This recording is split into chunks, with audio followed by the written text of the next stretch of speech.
Okay. We're live now, President Marcet. Okay. This is Star Marcet, President of the School Board, and we are starting our school board, our Zoom virtual school board meeting for April 21st, and it is 6 o'clock. And Katie, if I can have you do a roll call, please. Certainly. President Marcet. Here. Member Bellamy.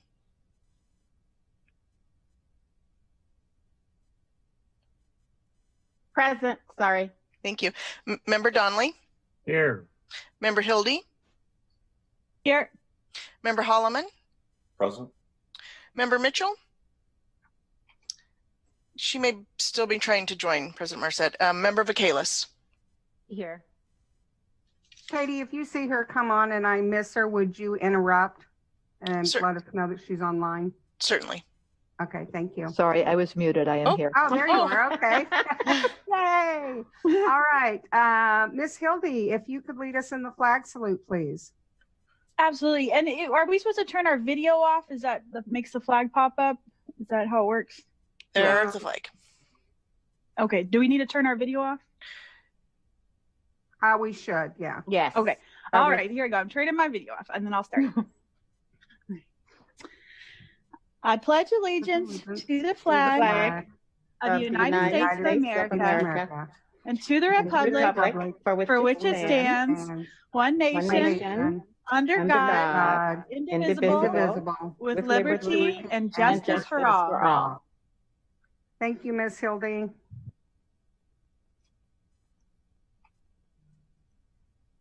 Okay, and at this time, we have approval of agenda. Is there anything that needs to be added to the agenda? Any changes to the agenda at this time?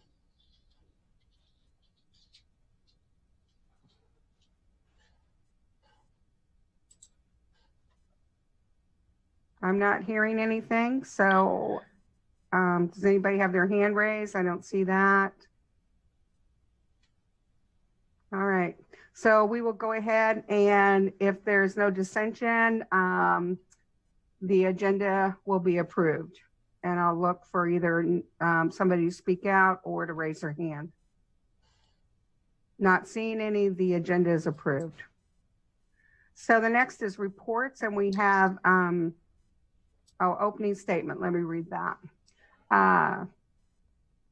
The board is honored to acknowledge that our community resides on traditional land of the Dena'ina people, both past and present, and is with gratitude that we honor the land itself and the people who have cared for it throughout the generations. We want to welcome you to our virtual meeting and thank you for attending and supporting the work of the Anchorage School District and this board. The mission of the Anchorage School District is educating all students for success in life. And the board thanks students, parents, teachers, staff, school business partners, and the entire community for your investment in our district with your time, your talent, and your tax dollars. Thank you. So at this time, we have board conference and committee reports. And I think the only committee report that we have at this time besides strategic plan is finance committee. So Ms. Vacalis, if you'd like to report. Thank you. The Finance Committee did hold a virtual Zoom call today. It went well. We had two topics of discussion. We got an update from the Finance Department on the financial impacts due to COVID-19. We got a projected fund balance update, and we set a couple of topics for our next meeting, which we are going to talk about at a later date, but it's anticipated to be right prior to the 2nd May school board meeting. Okay, great. Thank you. All of our other committees will be meeting next month, so we'll have more information at that time. So right now, strategic plan, as you know, we were in the midst of our strategic planning for next school year. And lo and behold, something happened that kind of changed all that. So during the March timeline, we did have the Council of Great City Schools come in and assess us with the focus phase. We did draft goals based on community input, but at this point, we have not presented that draft goals to the community for feedback. So we are moving our timeline Once we are able to get community feedback and adopt the goals, then we'll move on to phase 3, which will be focus content, and it'll be ASD create strategic action plan to achieve the new board goals. So at this time, we are postponing or moving this timeline. I'm hoping that maybe, and you know, my best guess is maybe June or August, but there'll be a lot going on. So I'm hoping we can get this accomplished. But I just wanted to update the community and everyone that we are moving that timeline. And at this time, we really don't know what that timeline is based on our current COVID-19. So keep tuned, and we will get more information as we have it on how that plan is going to progress. Are there any questions about the strategic plan from board members? Okay, so we're going to move on. We've kind of not done the focus on staff, students, and community, but we wanted to, even if we can't have them here and them be with us, we did want to still acknowledge some individuals. And I think we have, Katie, do you have that? President Marset, this will be shared by Mike Fleckenstein. It's the AEA mentors, but I believe that Dr. Bishop has a few words before it gets started. Great, thank you. Thank you, Madam President, and Katie, our board secretary. We wanted everyone to know in recent years, we have recognized and celebrated our mentors during the focus on staff, students, and community portion of a board meeting. We believe this is an important opportunity to thank our expert educators who share their time, knowledge, and experience by mentoring others. Because of COVID-19 and social distancing mandates, we were unable to hold the celebration as planned. Instead, we have put together a short video thanking our mentors. Words of praise and thanks from this year's mentees were incorporated into the video to highlight some of the meaningful ways in which our mentors assist experienced educators. These folks make ASD great. Great.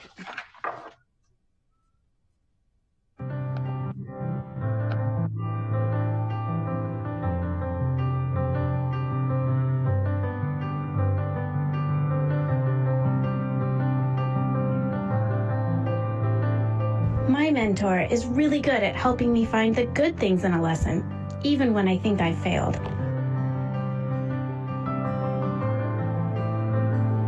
My mentor gives helpful advice for events, dealing with parents, dealing with students, dealing with administration, and is always willing to answer a question.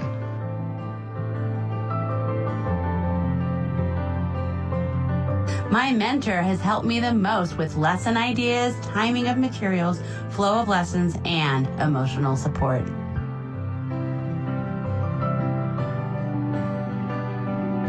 My mentor taught me how to set up and run center-based instruction, which has worked magic in my classroom and increased instructional time.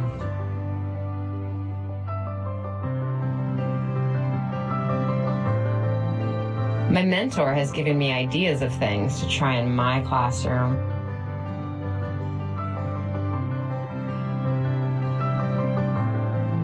My mentor helps me evaluate my pacing and what are must-dos in the lessons.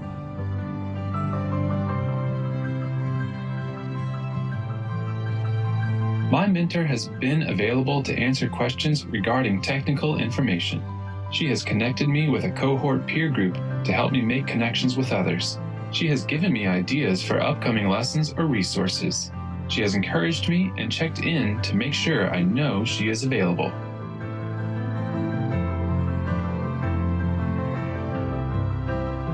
My mentor has provided me with simplified, realistic goals when I am often overwhelmed with all of the things that I am supposed to remember and juggle.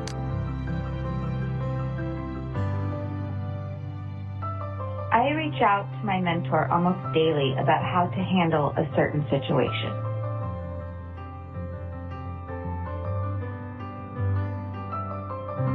My mentor is amazing in every way. I am forever grateful to my mentor.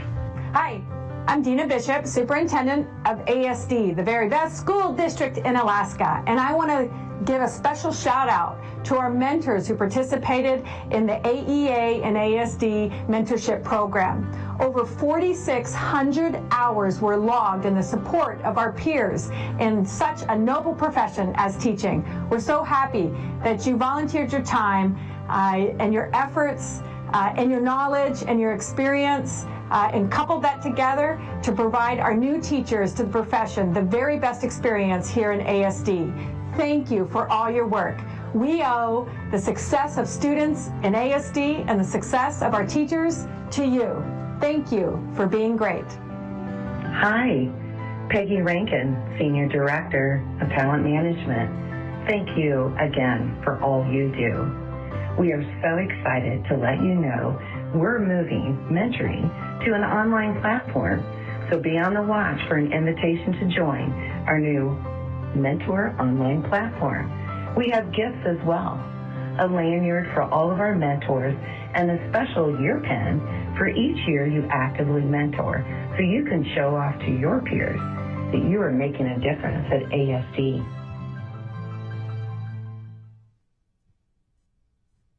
Very nice. Very nice. Yeah, we're just all clapping here. Thank you. All right, so moving forward, Katie, what's next on our agenda? I'm sorry, I don't have it in front of me. I've got some other things here.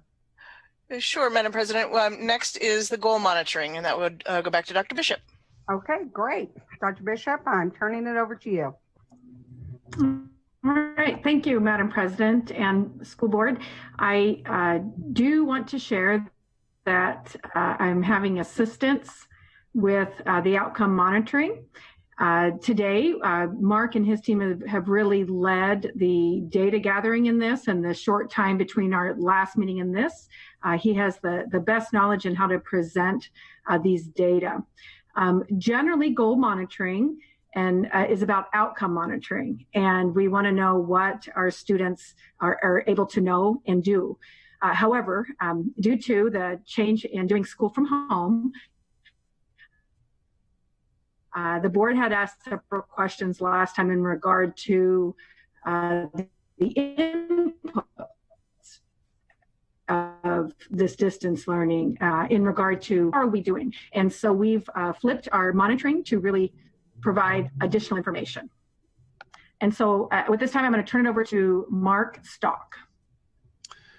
Thank you, Dr. Bishop and Madam President and Board. So as Dr. Bishop indicated, normally we would be doing outcome monitoring, but what we're looking for now is trying to take a look at some of the inputs that are going into this whole pandemic process, you might say. So next slide. So to start, what we're going to do is take a few minutes to talk a little bit about a teacher survey that we pushed out in the last several days. Try to get a little bit of a look at what our teachers are saying about student engagement. And then we're going to follow that up with some actual data collected from our software packages and programs that we've crunched numbers to try to look at student engagement from a technology perspective. So to begin with, this survey was done on the 20th and 21st, and we asked teachers about their perceptions of student engagement in their classes and in their programs. So the ends on this, as you can see, elementary teachers, the number of teachers that we sent that filled out the survey was 1,247. So that represents a 73% return rate. At the middle school, 61% of all our teachers submitted the survey, and at the high school, 55%. So in research, those are pretty solid return rates to give you a pretty good handle on the overall opinions of the faculty. That should be sufficient to get a general picture of what our teachers are saying. So one of the questions we asked them was, what percentage of high school students in their current classrooms that they're serving would they estimate are actively engaged? And then we gave them this little definition and said that means for at the high school that your students have successfully logged into your course and they are completing assignments. So what you'll see is you'll see a push to the right of the slides. So on the left axis, you'll see the number of teachers. Along the bottom, you'll see the percentages of students that they think fall into that category. So for example, far right, you'll see 56 teachers said that 90 to 100% of their high school students are actively engaged. And then 75 teachers said that 80 to 90% they guessed of their students were active, and so on. And so you can see sort of this slew to the right. And if you put all that together, from 60 to 100% of engagement in there, that ends up being about 62% of the high school teachers that were surveyed said that their students were actively engaged. Next slide. So then we asked the same question for the middle school teachers, and you'll see a similar pattern, but you'll see a little bit more along the lines of the 20 to 50%. You'll see kind of a bell curve starting to emerge here in terms of how the middle school teachers are viewing engagement. And the next slide, we'll take a look at elementary. And in this one, it almost starts to flatten off.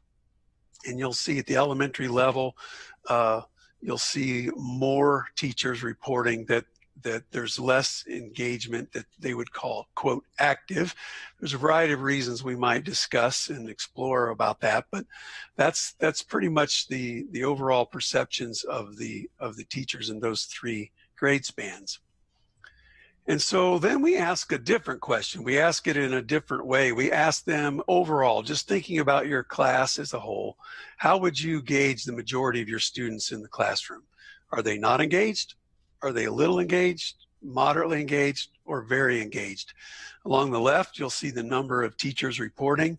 Along the bottom, you'll see the axis showing exactly where they fall. And so you can see it's kind of starting to look like a bell curve again. So in the middle, you've got 86% of the students that are falling in that sort of teachers who've rated little or moderate as far as their engagement. Now that's all the grade levels, all the schools combined.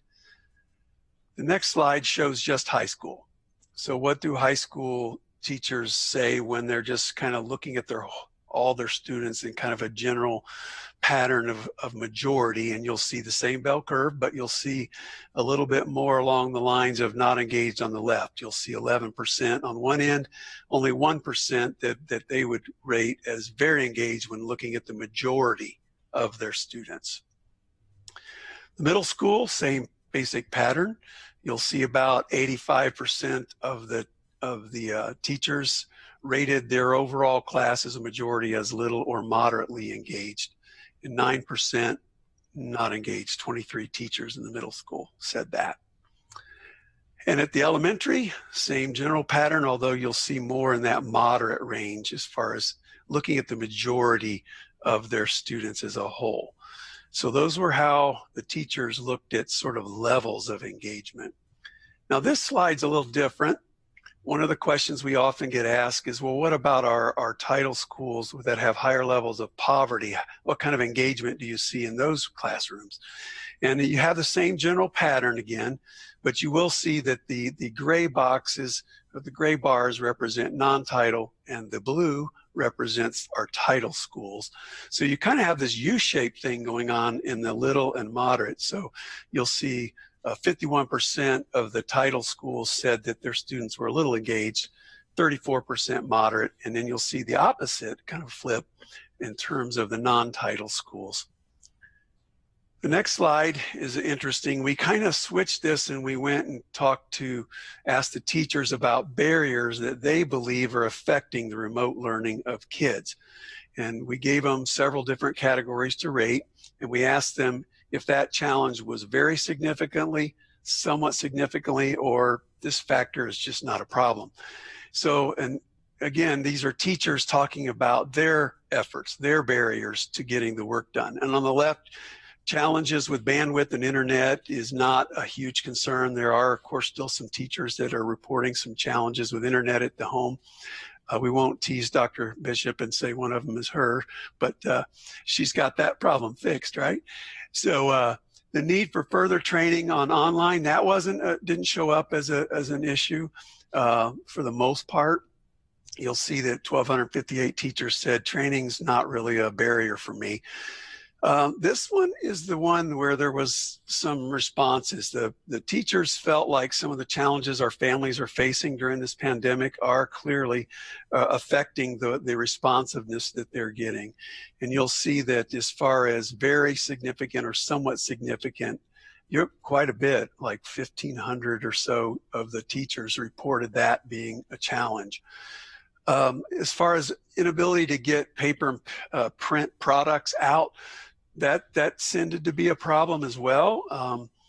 There's still quite a bit of families that are seeking supplements to go with the online instruction, and I've got some data to report on that.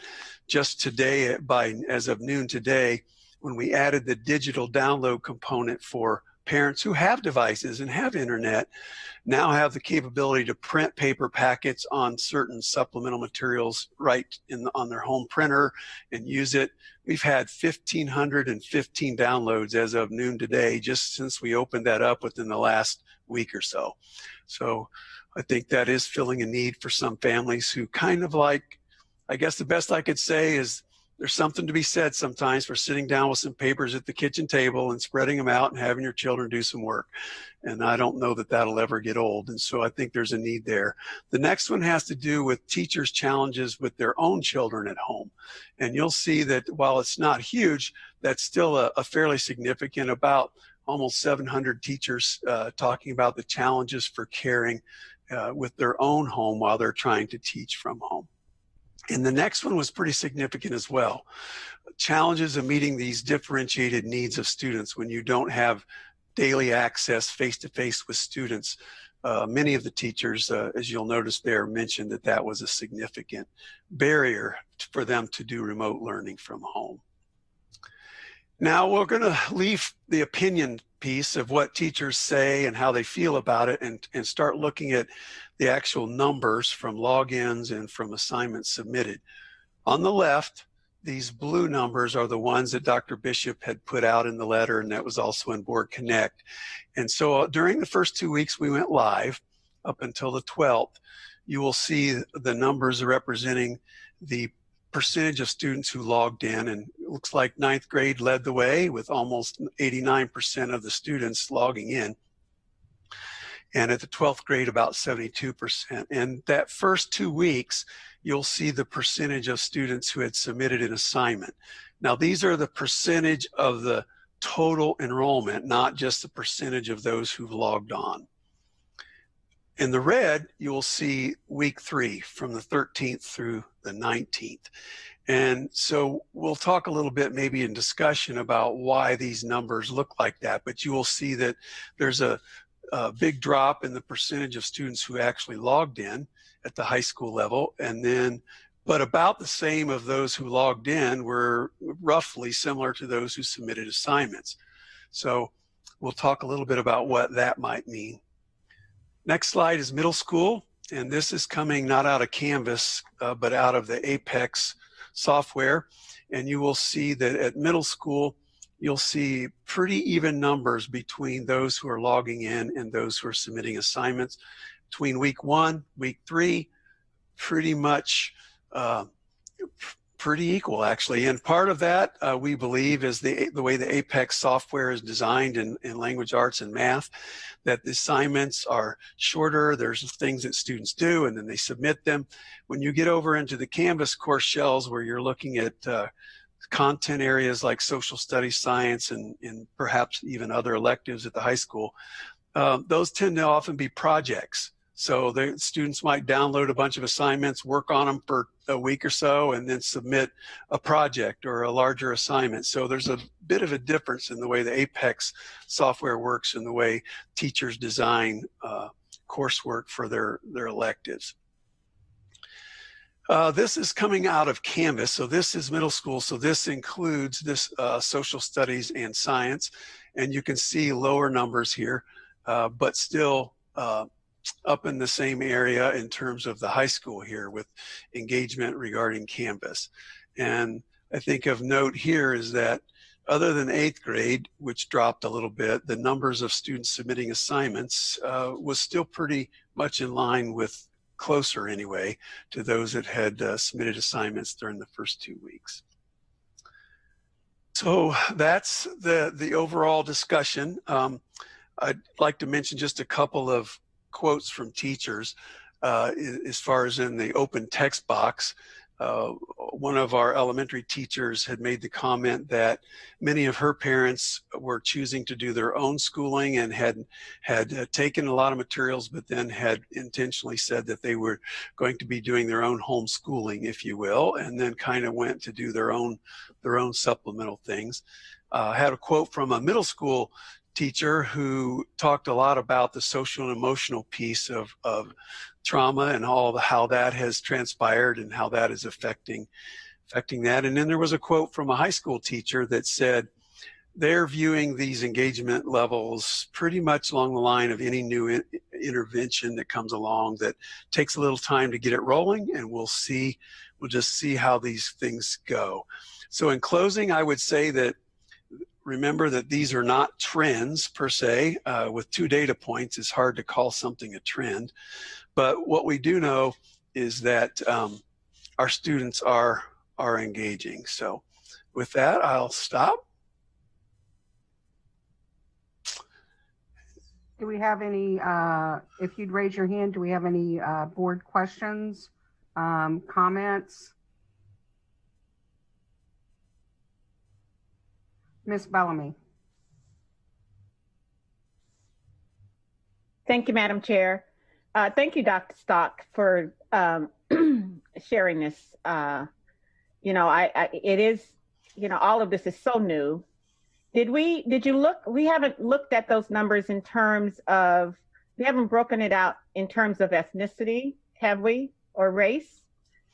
We haven't had time to do that. We do. We finished those up this afternoon, and we do have some. They're not in this display, but what I will tell you right now is that looking at all of the data that we have, I would say that the equity piece is not what we thought. We thought that the big concerns we had over device distribution would create greater inequities. What's happened is that in all of the students, including what I would call EDS or economically disadvantaged students, and our non-EDS were almost the same in terms of login rates. Every ethnic group we had was very similar to all the other ethnic groups. In fact, our Hawaiian Pacific Islander group had the highest level of it logging in engagement of any of the student groups. And so that was at 52% of those logging in. And so it's been interesting. The equity piece, I would say it's not around poverty or non-poverty or student groups. I would say that there are still students who don't have devices, and we're still getting those out. So that will continue to improve. But as a whole, some might ask, well, why do you think that is? And one of our surmisings is that it's a novelty. If you haven't had devices and now you've got them, and maybe as a student in poverty, you haven't had a lot of that, maybe you're curious more so than someone who's, it's no big deal for them. But what I can tell you right now is access is not the issue.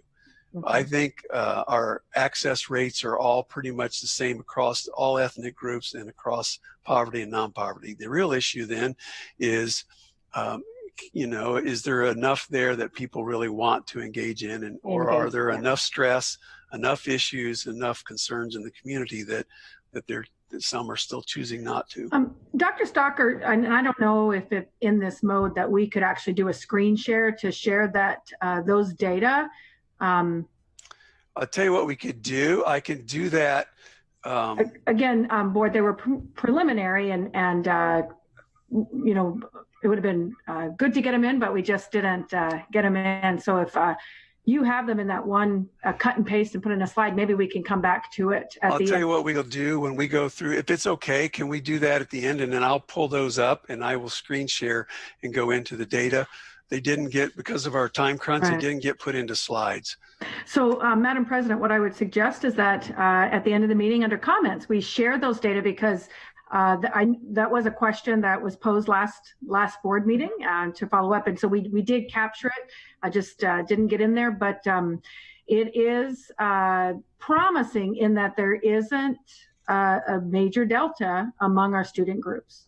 We'll show you that.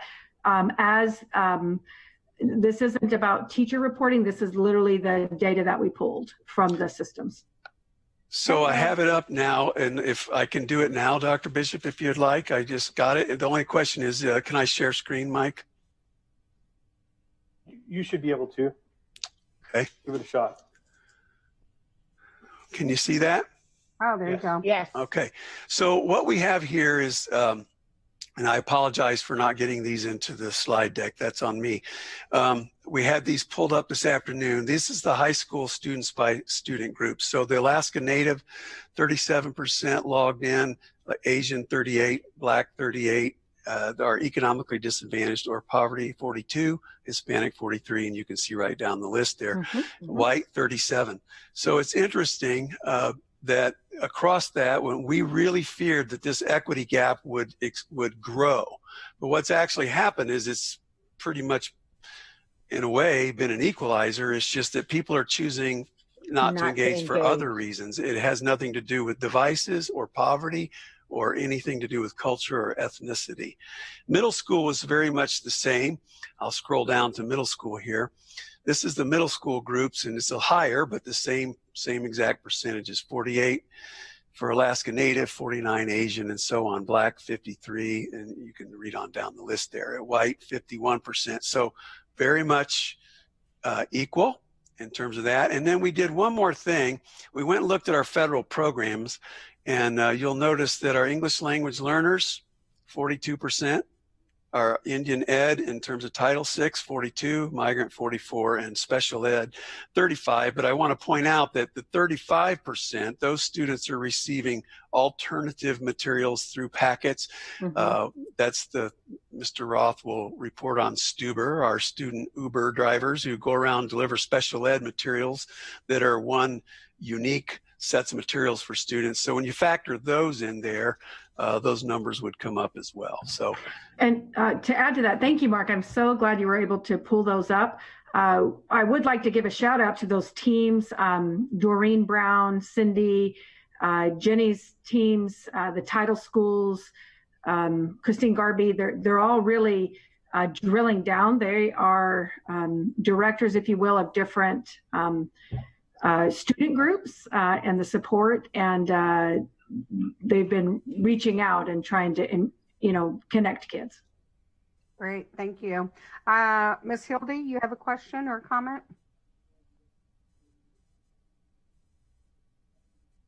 Your mic.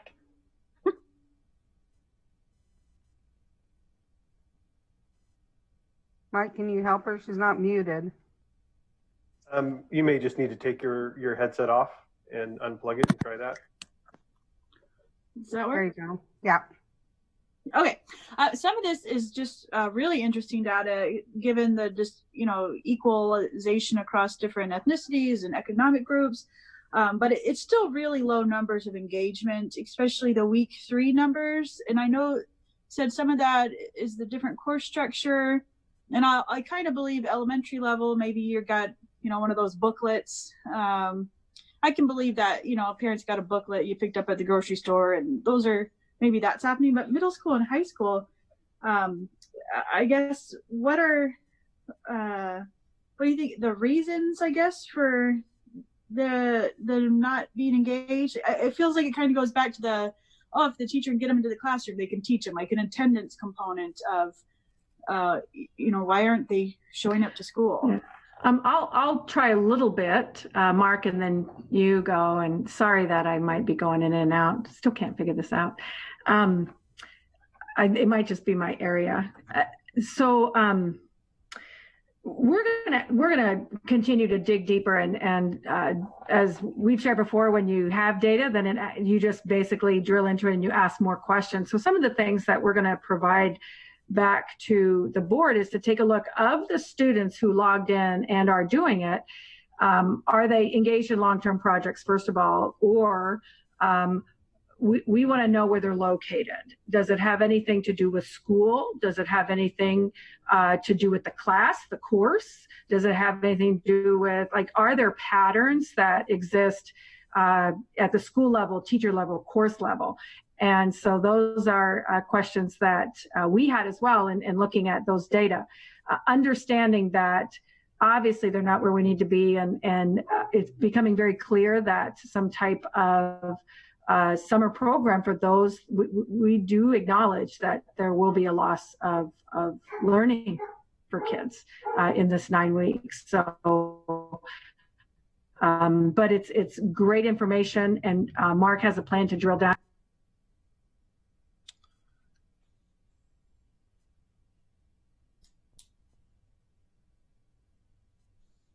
Any other board comments or questions? Or Mark, are you going to give something else? Well, I would say one thing, and I do see one board member's hand up. Madam President, just to add to it, I would offer this.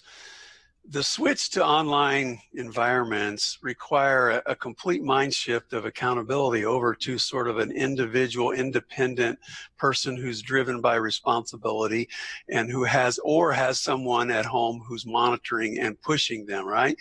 The face-to-face teachers have a lot more leverage in terms of accountability and face-to-face contact with students to leverage their relational capacity. And I think I go back to some things with some of my own kids when they did their first online courses.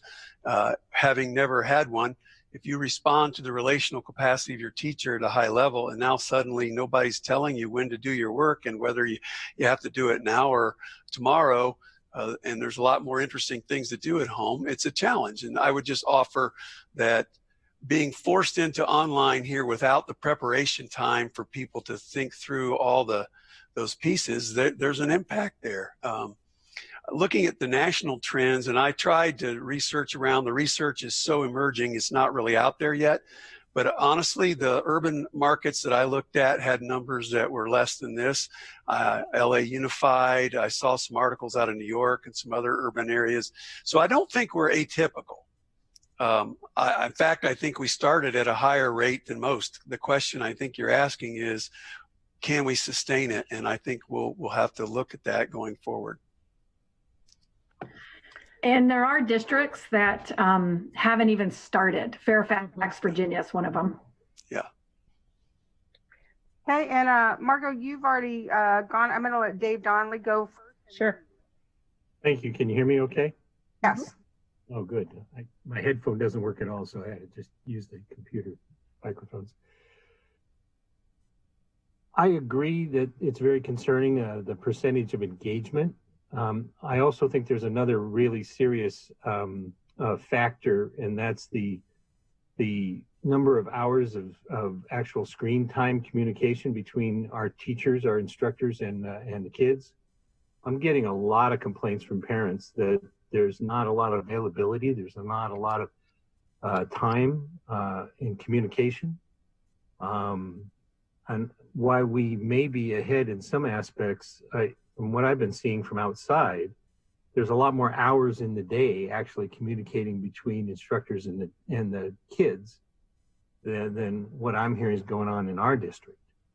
And I think that's really important that be a measure also. That wasn't included in tonight's report. It was 2 weeks ago. And the numbers were indicating there was only about an hour a day of actual communication at that time between the instructors and their classes. And that's really concerning. So President Marcet and through member Donnelly, my answer to that would be partially that understanding the hybrid environment we're in, the Zoom sessions that we're beginning often don't result in what I would call face-to-face teaching. But what happens there is there's a lot of email contact that goes on that doesn't show up to the average person unless it's coming directly to their parent. It might be one student at a time via email. There were a lot of teachers in the elementary survey that reported a pretty strong attendance on the part of their students and families as far as the initial Zoom meetings, but they're reporting a bit of a drop off as time goes on. So you know, you're raising the question of what is the appropriate amount of face-to-face time. Many of the teachers report working pretty long hours in this environment, trying to gather resources and put things out there. And so in this sort of hybrid environment, a lot of it is not face-to-face, especially in the middle and high school. Elementary still pretty much, it still involves that whole relational piece. But yeah, I don't know what the perfect amount of time a teacher should spend face-to-face with students is when they don't have them except for through this environment. I don't know what the ideal is. I know it's a hybrid thing, and I know that some are very satisfied with it and some probably not. So. Margot, Margot, did you still have a question? Yeah, I did. I just wanted to know, Dr. Stock, are there, or Dr. Bishop, are there any plans to get this kind of information from parents as to what they see as barriers from their view? I know some of it would be the same as what was shared with our teachers, because I know that they're struggling trying to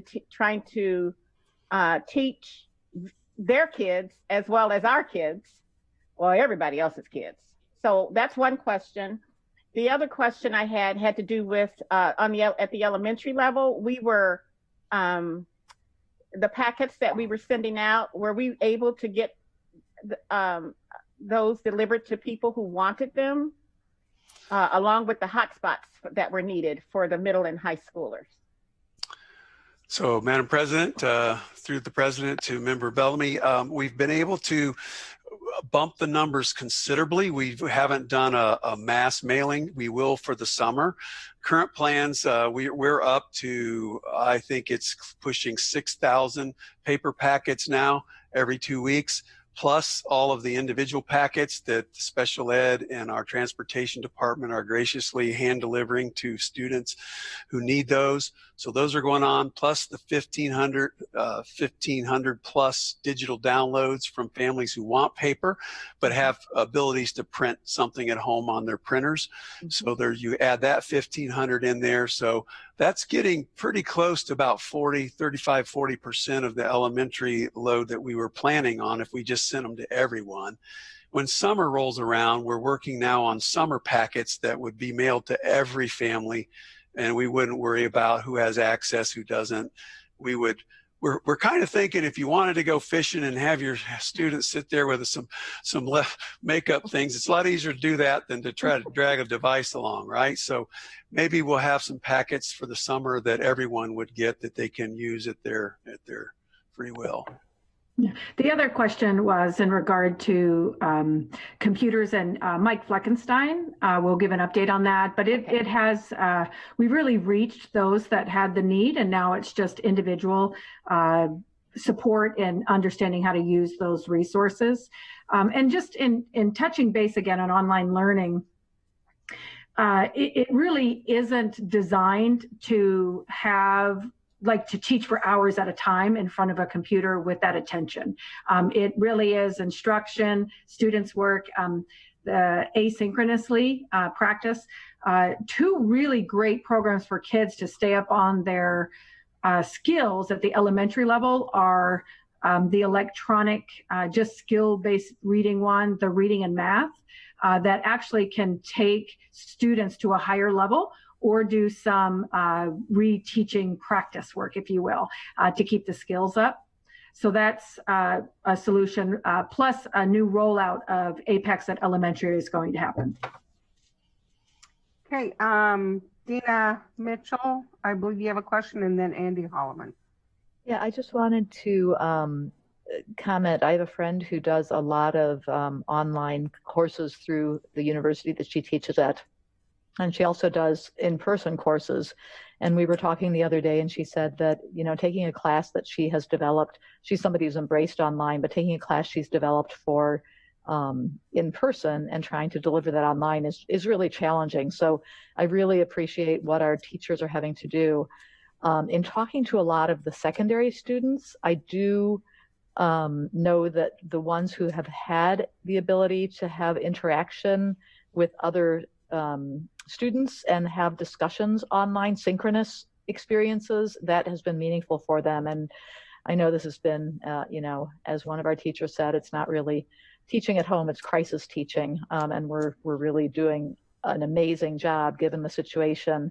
But I think that our secondary students certainly, if they have opportunities to do synchronous things beyond just the office hours, hopefully this will not be an extended thing and we won't have to develop all kinds of new tools, but I just wanted to throw that out there. And I had one quick question. On our Board Connect, we talked about sixth graders doing Apex, and I was wondering if all sixth graders are doing that, or is it only the sixth graders who are in middle schools?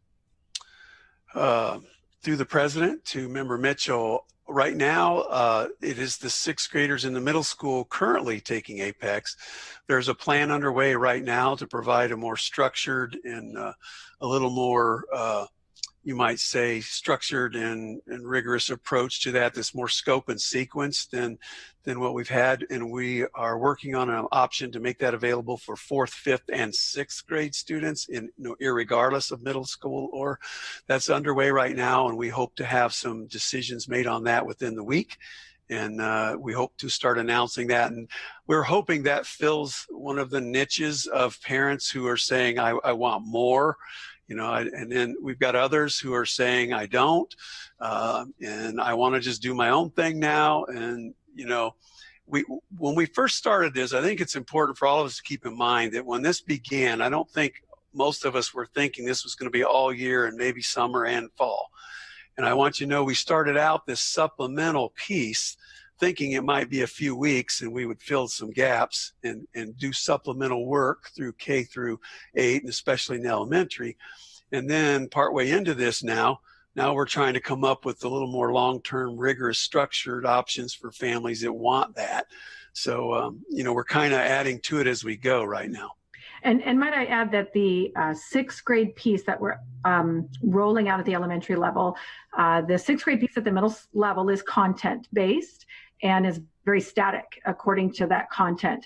The 6th grade program that we're working through in elementary is more dynamic.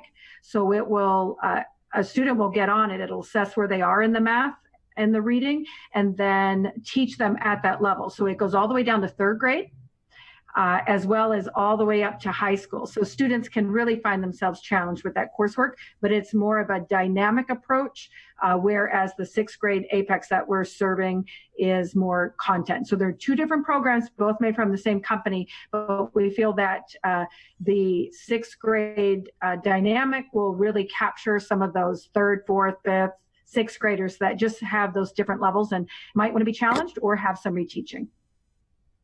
Okay, Mr. Holloman.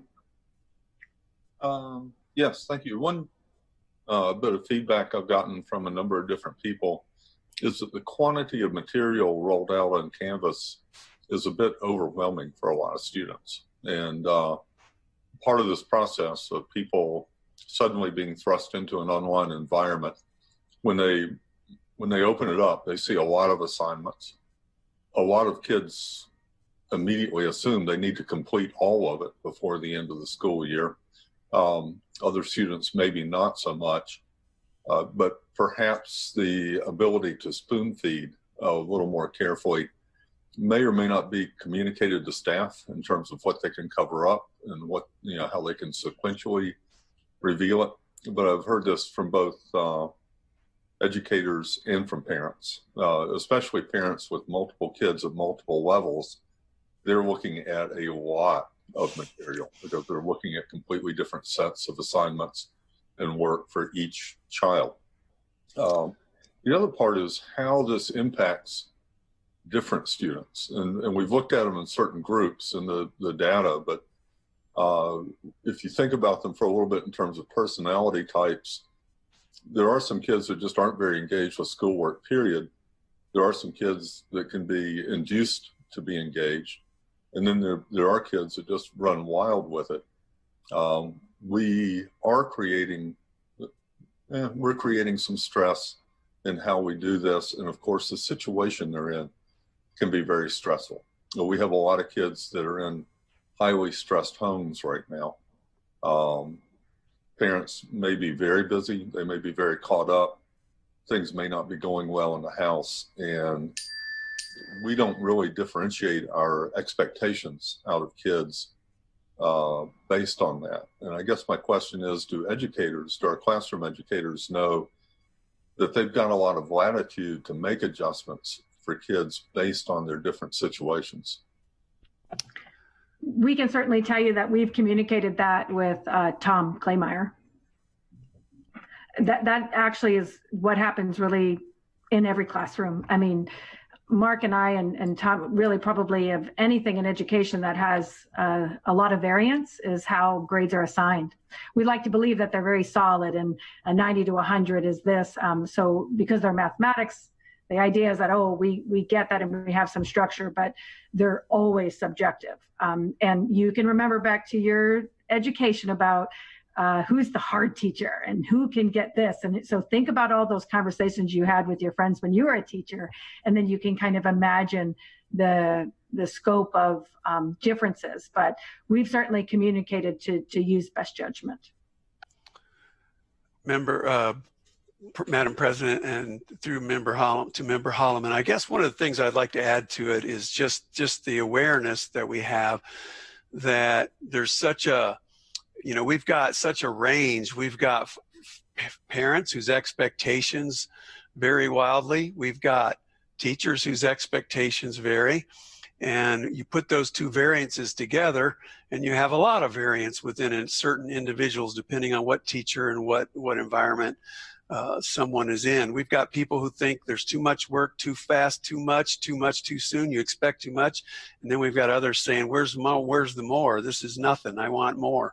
So there is those variances as we work through it, and we'll keep. Dr. Bishop and I were having a conversation today about, you can't just take your classroom instruction and then reproduce it in the online environment. So you may have had all these activities and assignments and things that you were doing in your regular face-to-face, those just don't translate directly over and plop them into online. And so our students are juggling especially in the middle and high schools with multiple courses, the content, which is why at the middle school level, they're pushing math and language arts, and then they're easing students into social studies and science as they are able to. High school, you don't have that option because it's credit bearing. This is the course, this is the content. Whereas at middle school, they're layering in coursework based on students' abilities to handle it. So I would ask a question. A lot of comments and a lot of things I read and emails that I've gotten is, why are we not, some are like, just give everybody A's. Well, I can see why we wouldn't do that. But like one today was, why don't we just go by the third quarter grades, and then anybody that needs to make up work or catch up, then we work with them instead of making this stressful for everyone. And it's not that I agree with those statements, but if maybe Dr. Bishop, you or Mr. Stock could just kind of address those statements, because we do get them a lot. Mm-hmm. And actually, they are being addressed by Kirsten and her teams as well. Again, this is just our third week into this. In rolling out, we aren't even 4 weeks into this type of learning to understand the feedback. I had the privilege of being invited to a West High staff meeting where we were put into different discussion rooms, and I can share that the discussions about what should be done about grading were as varied, because if we give everybody A's, then will no one sign on anymore? Do we want to honor the work and the attention? How do we do that? How do we keep engagement? Great. They actually read an article and really had some high-level discussions about that, but there was not just a consensus about this is what we should do. And so Kirsten and her teams, what they planned, and Mark is working with them, is to just kind of roll out. This is the second week of all things that are rolled out with credits, to take a look and step back. Kirsten shared that middle school's more engaged. They've been checking in more. High school kids are more independent. They've been doing some of the things on their own and turning them in. So they're going to study these data as well and really inform us on what are going to be those best practices, because I want to let you know, in our community, darned if you do and darned if you don't. And it's true with educators as well. So what we need, our best bet and what we've talked about is capture the information, have the discussions, find out what's going on and what the needs are. And certainly for our teachers, really, I would say, are doing a fantastic job of meeting kids where their readiness is. Some kids are sailing along that they wish that they could do this learning all the time, that they love doing this. And so our teachers are trying to meet them to a higher degree. And then others are just trying to triage basic needs because they see it in their homes. And so there isn't any one right answer for that grading. And I would say that there wasn't, that wasn't wrapped up in a pretty bow prior to COVID, and I don't think it will afterwards. So, but that's a great question because it is on the minds of about every secondary educator, parents, kids, and those that work with them here. So after this week, and part of the goal was to have it go at least halfway and like take a look at where the roadblocks are and what we need to do. And so there might be a different plan, but that is what was communicated to principals to assist, have those discussions at your schools to feed that information back up. Thank you. I appreciate that. I do have one other question, because even though we're focusing on now and getting our students engaged, of course, we're looking down the road also, because this isn't going to last forever. There is going to be a time that we are going to be going back to our classrooms and hopefully getting back to whatever normal is. But what do you think might be the roadblocks when we start school in the fall?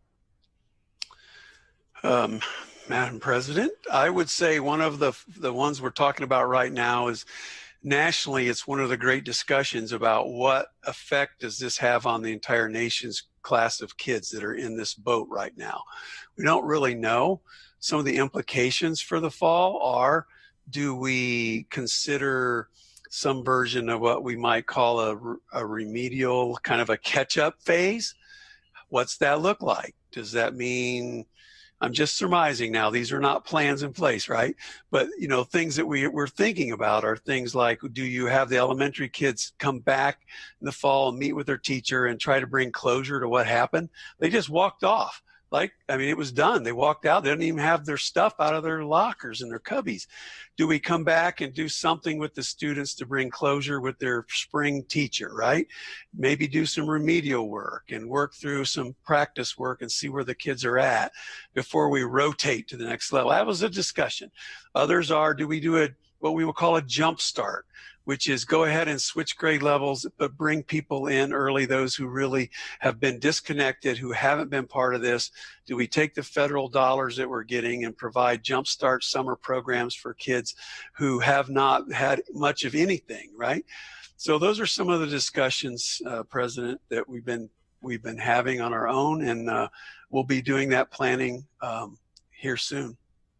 Well, I know that you guys are thinking about it, and you know, I just always like the public to know also, and everyone else, that even though we're in where we are now and trying to do the best we can, there is a future ahead of us, and we are looking at that, even though we don't quite know what that looks like yet. Mr. Downey, oh, I'm sorry. Go ahead, Mr. Schott. I'm sorry, Madam President. I was just going to say one thing I want to say on behalf of all of our kids. Kids are amazingly resilient, and what may seem like massive tragedies to us, I can tell you that there's some kids getting some really good family time, and there's some that may not. I mean, there's some that this has been something, and they're doing very special things they never would have gotten a chance to do together. So it's all over. The bell curve is very much present. So, yeah, appreciate that. Mr. Donnelly, you had your hand up. Yeah, one of our family's best educational assets we've discovered so far for online learning is at the State Department of Education website, the Florida Virtual School. And it's just really gangbusters. It's great. It's offering all kind of content. You can choose the classes you want your kiddos to be engaged in. I've been impressed by the teachers that are provided so far. And it's really, really been working for us. Dr. Stock, I was just wondering, are we looking towards adopting any kind of minimum standards for what we're expecting from our educators as far as how many hours a day they're engaging directly with their students? We've not put anything out that has numbers on it that says X amount. There were some, at the elementary level in particular, there were some very clear guidelines given with regards to how many times a week in the beginning they should meet with their families and their students to get organized. They all have to have established office hours. All of those things, those minimum expectations were clearly articulated. Some of the challenges that we've had have come up with, as you know, from the safety and security, the privacy, the Zoom bombing, and all those things, created another layer of complications. We had multiple meetings with the AEA and the president to work through some of those issues. And so a lot of those Zoom face-to-face meetings became by appointment. And so they would meet with small groups of students, finding that to be much more productive and meeting with those who needed special tutoring. So yes, we have put out expectations. You know, I will tell you that it's not as simple as the principal walking down the hallway and looking in all the classrooms and saying hi to everyone.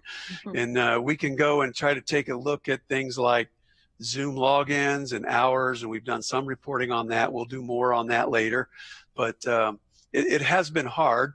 Just like the students have to be self-responsible, as soon as everybody's out of sight, out of mind, then the individuals have to be responsible. And so we'll report more on some of that engagement at the teacher level later.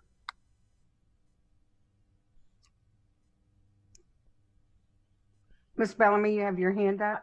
Just, I'd like to invite Sophia to turn on her video so we can see her. Maybe she doesn't want us to see her. But she's part of this team. That's right, Sophia. If you have turn on your video. We'll give you a minute to spruce up. And also, Sophia, if you have any comments or questions, please raise your hand and we'll make sure that you get addressed. All right, if there is not anything else, we should probably move forward. Any other comments or questions? I do want to say that, wow, I mean, we've never had this happen before. And so I think we're all doing the best we can. I give kudos to everybody in ASD, and I always do. I have to believe that everybody is doing their best and that they are working however long and they need to. In some cases, that's longer than the normal hours. And I think we all know that there's going to be challenges. And with those challenges, it's just something we're going to have to deal with when we get back on board and get our students up and running. And I know as a district and with our board members, we will accomplish that. So moving forward. So next thing on our agenda is public testimony. And I do not believe we have any public testimony, Katie. That is correct, Madam President. There is no one that signed up for public testimony. Okay, and we do have some written public testimony that is actually out there that can be seen. Yes, all the written public testimony has been posted to the agenda to become part of the public record. Okay, I appreciate that. So without further ado, we will have the superintendent update. All right, thank you, Madam President and School Board. We are just going to provide a brief update on the ASD programs and services since COVID. So wanted to share that, and we'll give an update at each of our different sectors, and chiefs will lead that. And then we're going to do a separate graduation update with several slides so that the board will have a mind's eye about the bigger picture about graduation. I know that's on quite a few people's minds. So to start out the program, we'll start with an operations update from Tom Roth, and then as each chief presents, if you could just share or just be ready the next time. I won't come back on until the very end of this. Thanks. Thank you, Dr. Bishop, through the board president and to members of the Anchorage School Board. So you see my agenda, but before I start on mine, what I'd like to do is to hand off to Jennifer Petronis, the Director of Healthcare Services, to provide a brief medical update. Good evening, everyone. So as you know, yesterday the mayor announced a phased reopening to the municipality. And so I'm going to just give a brief overview of what that's going to look like. Right now we're in the hunker down phase, which we will continue to stay in until we're trending downward with the positive COVIDs for 14 days. Then we'll move into phase 1 of reopening, which is called the easing phase. And we'll stay in phase 1 until we are trending downward for 28 days. And that's when we're going to open up restaurants and things like that. And then phase 2 will be when we open up sporting events. And in order to move out of phase 2, we'll need to trend down for 42 days. And then when we go to phase 3, that'll be when we have widespread community transmission no longer present in Anchorage. And that's when we will potentially open up schools. And that's called the maintenance phase. And then phase 4 is the normal phase when a vaccine is available and everything will become open. So other than that, our Anchorage School District nurses are still continuing to support the community. We have about almost 40 nurses working at the Anchorage Health Department. They're currently monitoring 269 individuals that have either come in contact with someone with COVID or they have symptoms that are COVID-like. They are using a team approach and they're working 7 days a week, making sure that we are supporting the community as much as we can. We are training 6 more nurses on Friday for that. We have about 20 nurses working 211, answering those 211 calls from home. And we have still a team that are working with the Anchorage School District, our most medically fragile children, doing home visits every day, Monday through Friday, and they're really enjoying that as well. We also have a nurse that's working at the EOC. She's doing 12-hour shifts, and she's also working 7 days a week, but alternating so that she's not working every single day. So our nurses are really doing a good job of giving back to the community, and they've been the backbone of the health department and the EOC, making sure that they're serving as that link between education and the community. Thank you, Jennifer. So if I might, first I'd like to talk about where we are in our provision of student meals.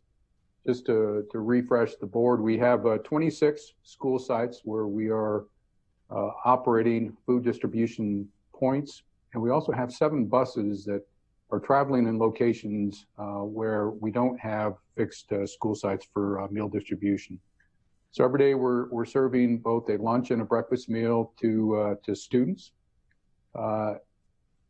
Just to kind of give the board a sense, so last week we served over 90,000 meals, averaging about 12.8 thousand meals per day. So it's a pretty significant operation.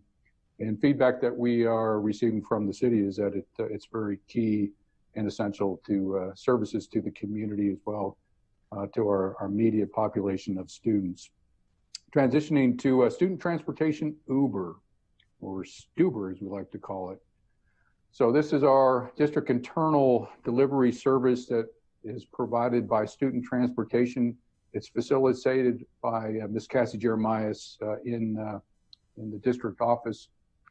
So the primary mission of Stuber is to deliver Chromebooks to students that are challenged to provide their own transportation to receive these devices. And to date, we have delivered 720 computers in counting. We are employing 5 buses daily to perform this mission with the capacity to expand based on need. The last topic you see there, this was a request for information from a board member. So the district does have a memorandum of agreement with Enterprise Auto Network Holdings, which is a parent company for Enterprise here in Anchorage. This was by their request. It's a one-off. And in short, the issue that they were running into is there just aren't many people traveling to Alaska. So they had a surplus of vehicles and they asked for support from the district. So within this memorandum of agreement, the district allows EAN to park approximately 100 vehicles at South Anchorage High School, which has a fenced-in parking area, which improves the security posture for them. some real quick stipulations of this memorandum include, if based on need, if there's a change in the situation, they've got 48 hours upon notification to remove these vehicles from the site. EA is responsible for any site remediation if vehicles have any oil leaks. And lastly, there's plenty of indemnification language in the document to ensure that the district is not liable for any damages. So that is my update for this evening, and I'll be followed by Human Resources.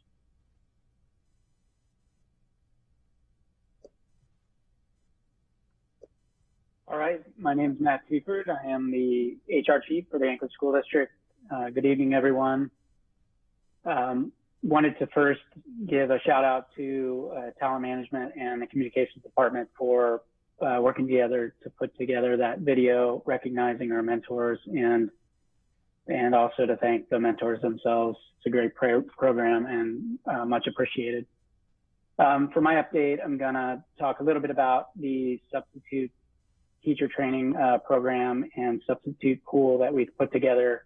As you'll see on the slide there, talent management department is leading that effort, and want to thank the cooperation of both elementary and secondary divisions, and also special education department as we work to identify and train a team of substitutes who we know will need and would like to have available for longer term teacher absence assignments as those come open. As you'll see there are a total of about 30 substitute teachers who've been identified by various principals and directors in the elementary and secondary divisions and in special education as excellent long-term substitute candidates. And those substitute teachers are going to receive now all the necessary training that will allow them to support students in all of these areas with the various distance delivery platforms that you've heard a lot about this evening. So we think it's a great start to that effort to have these individuals identified so that when there is a need available, we already have these individuals trained up and ready to go out to fill these jobs on very short notice. And that is my report for this evening. Thank you.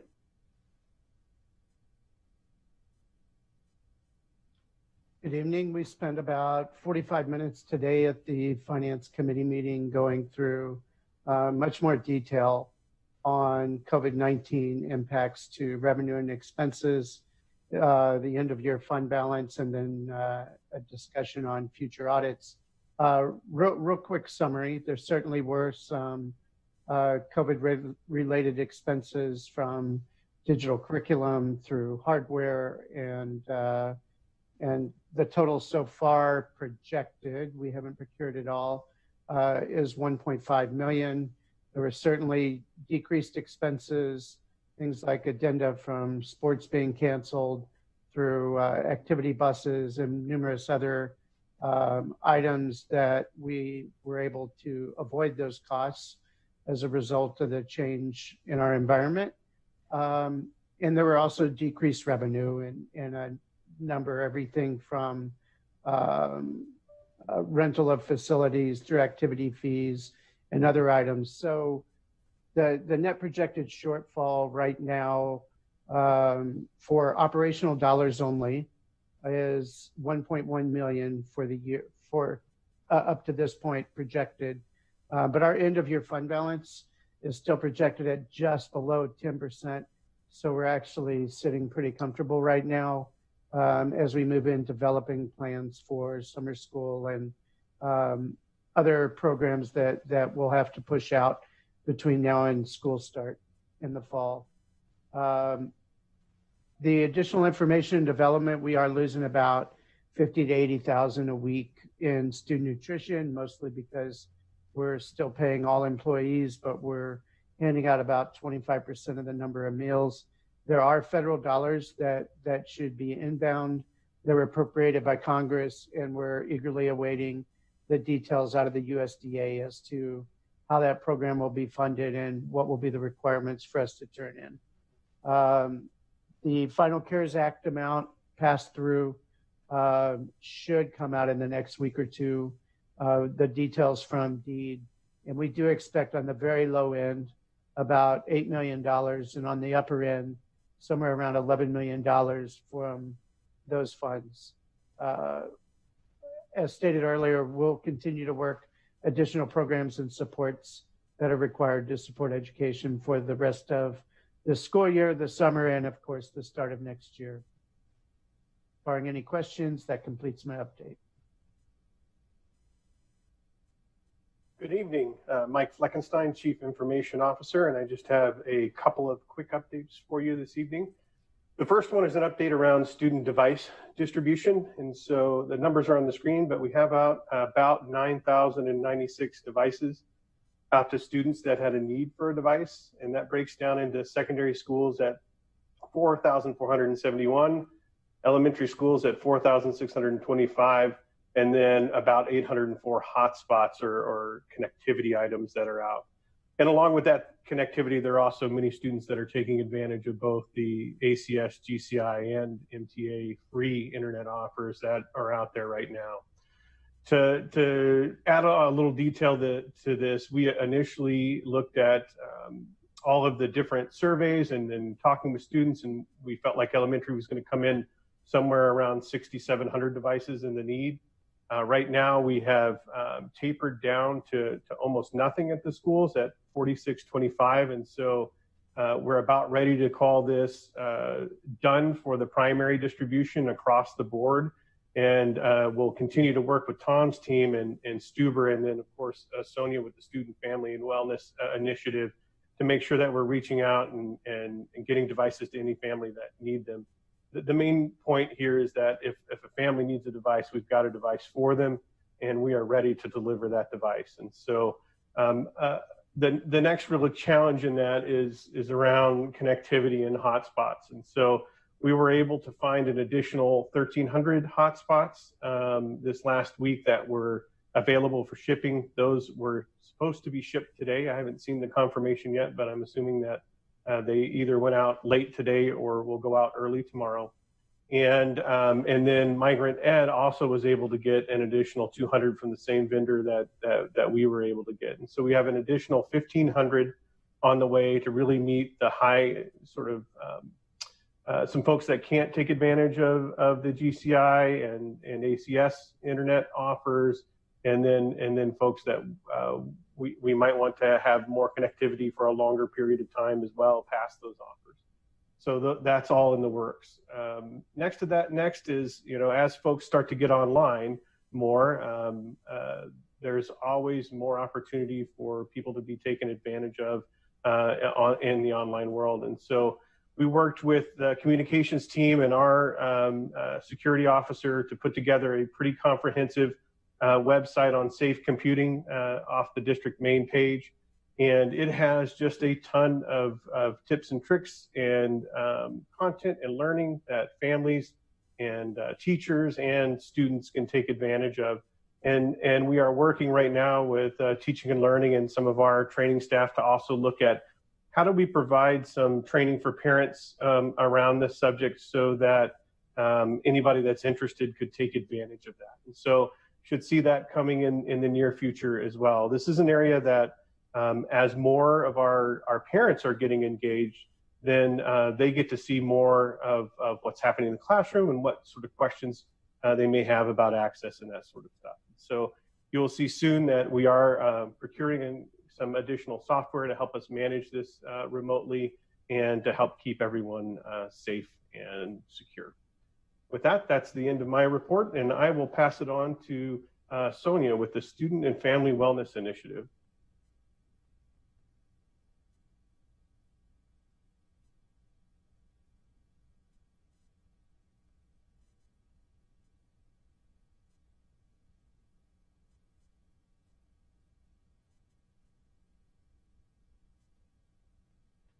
Maybe she is not available. I can go ahead and do hers. Okay. Oh, here I am. All right. It was reclassifying me as a host. Madam President, members of the board, our Student and Family Wellness Initiative is in its second week of operation. Again, this is a centralized way of providing technical assistance to families. And so the initiative originally started on Friday, April 10th. About that time, we were averaging about 9 calls per day. As a result of marketing, Dr. Bishop mentioning it in the community, and really partnering with communications to get the word out, we are now averaging about 12 calls a day. Again, the uptick is due to increased communications around this. As a matter of fact, this week, there will be mailers going to every home and really talking about this hotline, 742-HELP. The purpose of the calls are centered on devices and internet. So far, the calls that we're receiving and mental health services really zoning in on behavioral support for students. And so this completes my, my report, barring any questions. Thank you.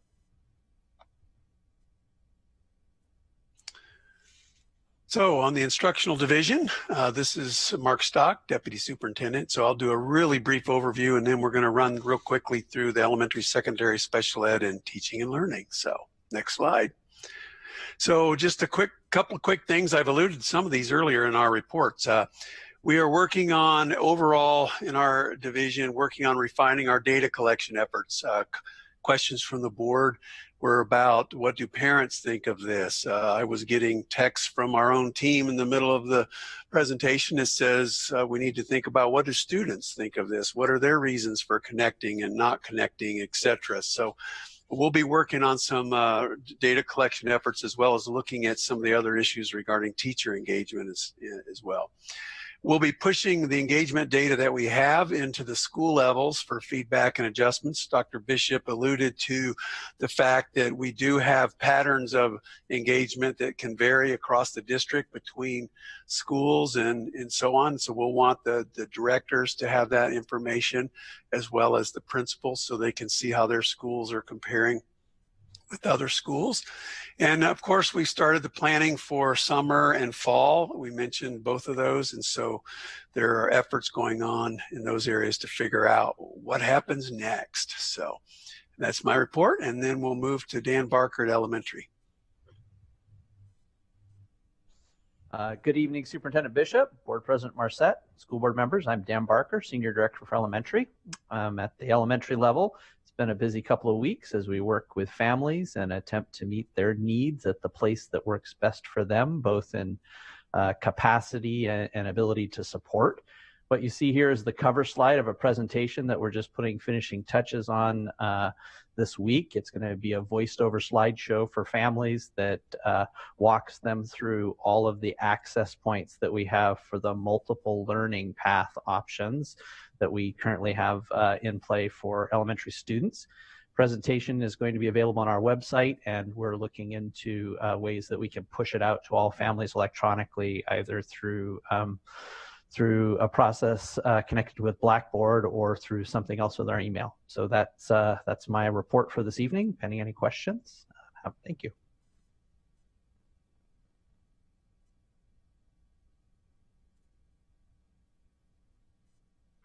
Okay. Hi, everybody. This is Kirsten Johnson-Strumpler, Senior Director of Secondary Education. And for our secondary update today, I'm going to be briefing the board on, when we're done with this update, on all the details around graduation, because I know that that is a hot topic for our community and for you as a board. So we have lots of really great things planned for our graduates in lieu of an in-person graduation. And so I want to definitely update those and just let you know that that's been a really big bulk of our work in the past couple of weeks. Just for your awareness, there is a senior letter going out to all of our graduates this week. We are going to detail out what our plans are to our community and our seniors so that they can start preparing for those plans. Our other work this week, in particular, in the past couple of weeks, has been around student engagement. Dr. Stock presented on some of those numbers earlier this evening, but we've been really focused in on trying to track that with our students as they continue down this journey of distance learning. The other thing that has been added since our last board meeting in the secondary division is the addition of paper packets to middle school. Those are being mailed out to students who don't have connectivity, and we don't quite have a hotspot available for them yet. Mike Fleckenstein had let you know that there's an additional 1,300 of those hotspots on order, and when those arrive, they will be distributed out to some of our high school students and our middle school students who still need that connectivity. And so we'll be working on that. But in the meantime, we wanted to create paper packets, much like the elementary division, to keep our middle school students engaged at that level if they weren't able to connect online. And then part of our planning work at this point is to look at our 4-week summer extension for our high school students. So we are mapping out those details around how do kids qualify for that 4-week summer extension? How do we roll that out? Because it will be different than a traditional summer school that focuses on credit recovery. So more to come most likely at our next board meeting around what that will look like. And then a big part of our work is to gear up for personal item pickups at secondary schools. We have staff coming in a little later this week to start packing up some of their personal belongings, and then we will start working with students to come in at designated times next week to clean out their lockers and gather their personal belongings. So we're working through all the social distancing protocols and good things like that to make sure we have a safe environment for that process. But so there's lots of things being planned and continuing to be worked on, and we're making our way towards the end of the school year here. So with that, I will end my update and turn it over to Cindy Anderson for special education.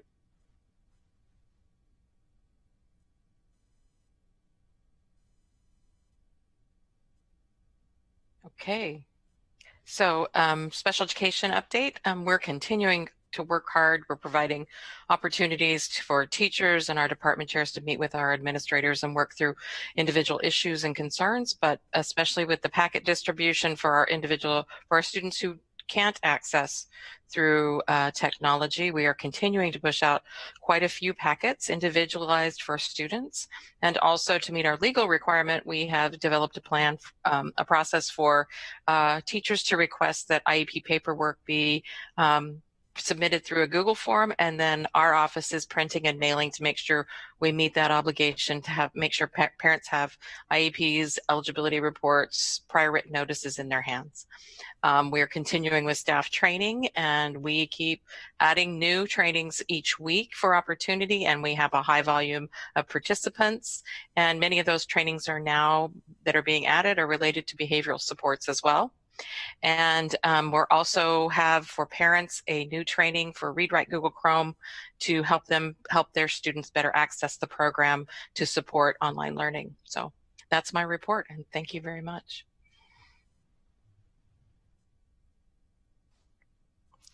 Good evening, Jenny Knudsen with the Teaching and Learning Department, and tonight we're going to update you on professional development for teachers. We've talked a lot about students going online, but we have a lot of our teachers learning online as well. There are 2 opportunities for our staff to earn either continuing education credits or CEUs or university credit. So the first opportunity is Teacher Institute Seminar Series, and this is occurring in April and May, and we've been recruiting teachers to provide these after school hours, and right now we have 10 sessions and it's growing, and this provides teachers, if they do 15 hours, it equals 1 continuing education credit that they can use for recertification. Topics that they're covering are learning management systems, things like Canvas, Google Classroom, leveraging how to do video conferencing effectively with students, online teaching strategies, and behavior management strategies, especially in an online environment. The other opportunity that our staff have for professional learning is our Anchorage School District Summer Academy. And as some of you know, that happens face-to-face every year at Diamond. It's kind of an institution here in the ASD for teachers, both in ASD as well as around the state to come. And so people were pretty disappointed when we had to cancel it, but we switched it around a little bit and created an online version of ASDSA. So that will occur in May through the end of June, and it's a partnership between ASD and UAA. And we are opening it up to other districts around the state as well. So it won't just be ASD participants.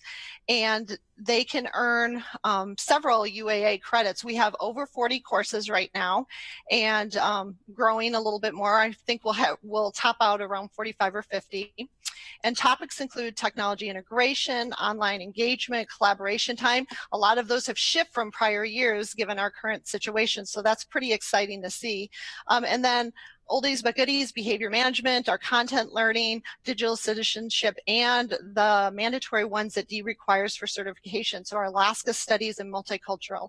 And a lot of teachers rely on this for their recertification. So we're glad to be able to offer this and really appreciate teachers stepping up to teach classes for each other. So that concludes my report for teaching and learning. I believe concludes the academic services report. All right, thank you, team. And I just want to say thank you again to the board for, I know that sometimes these could become long, but I know that this is recorded. We could go back to it. The communication, not only to our school board, to the greater community is essential. So before we go on to the questions and answers, we finally wanted to share some videos that were picked up, very short ones, one from each level, to just see the talents that are out there in both kids and staff.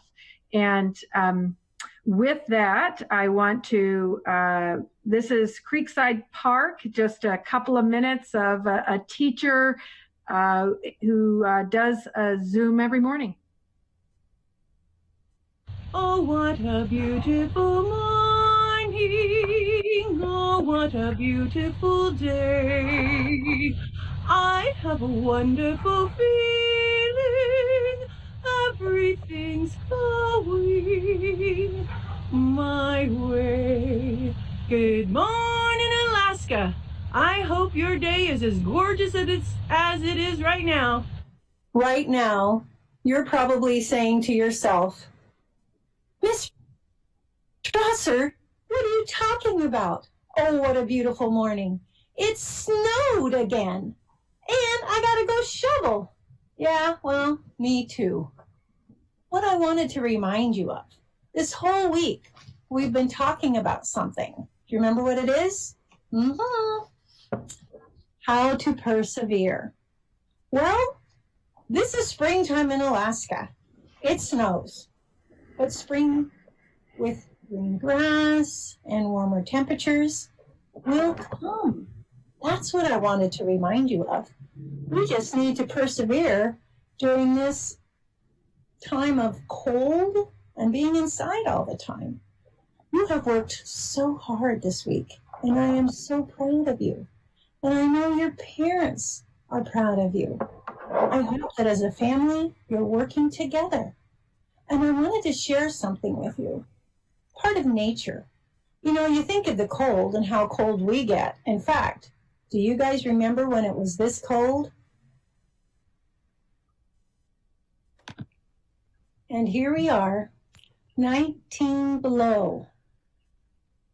Right here, this is the ambient temperature with wind. This is the temperature outside without. There was no wind. It was minus 19. And how did I do it? I dressed for it. In fact, we did that. That video was just actually captured 3 weeks ago, very first week of school that kids were back. Here's something from Romig that the staff put together for kids. Oh, I didn't see you there. Good morning, Romig Trojans. When we saw you last on March 5th, we thought we'd be back together right after spring break, even though we're not. Canela and I are thinking of you. At school, we want you. we miss you. We love you. And we can't wait Until we're back together again, keep on Laughing and learning. Get out and play. Get out and play. Read a book. Download ebooks or audiobooks. Go for a walk while practicing social distancing. Write a letter to a relative. Remember, wherever you are, Trojans dream big and work hard. we love and miss you. We think you are amazing. Stay safe and stay healthy. Romig, I am very proud of you for doing your part for social distancing. You are taking care of your community and taking care of all of us. Thank you. Make today amazing, Romig. Again, that was early on, what we had from before, but wanted to show you one last piece, and this is an elective teacher. And this was the most recent video done last week. The others are 3 to 4 weeks old.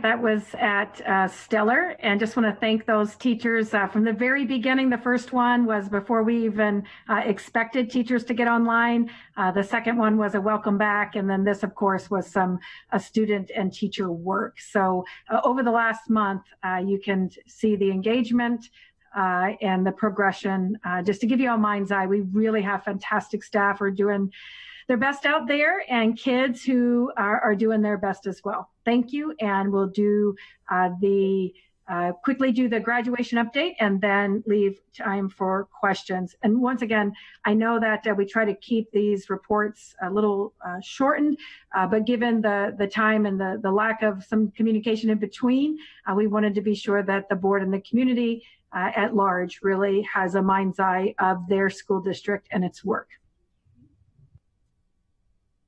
All right, this is Kirsten Johnson again, the Senior Director for Secondary Education. So I wanted to brief the board on what our graduation plans are shaping up to be. I know that this has been something that's been widely talked about both at the board level and within our community, and is certainly most important to our seniors.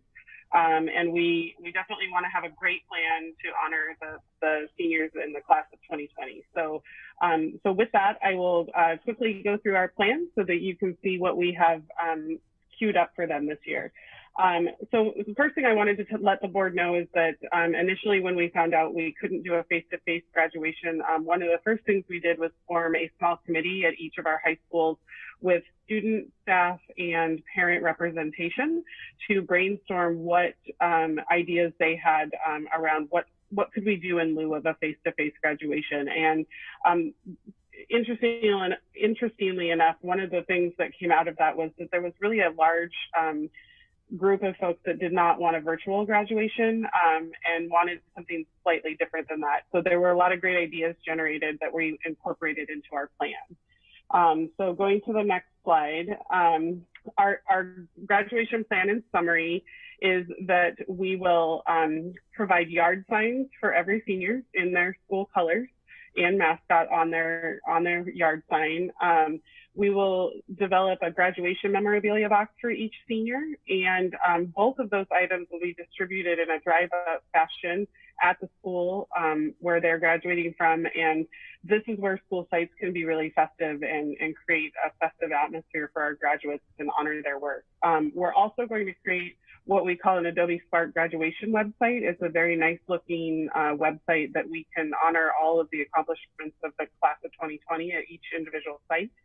We are going to create a commemorative graduation video for each high school, and those will be aired live on Channel 2, KTUU.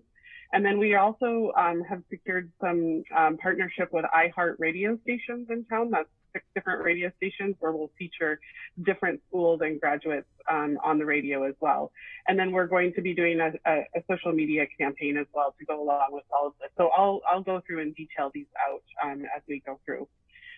So yard signs. So this is a example of what the yard sign will look like. So these will be big. They're obviously intended to either put in a yard or in your house window or in your car window. There's white space on there, so graduates can write their own name on them and personalize them. And then there's also the hashtag on there that will go with our social media campaign. And so what we envision kids, you know, taking pictures next to their yard signs or in their caps and gowns and using that hashtag as a part of the social media campaign. So that's one item that we're going to do for graduates. Then another item that we're going to create for graduates is a graduation memorabilia boxes. There's a lot of different items that seniors collect over time, typically in the fourth quarter before graduation.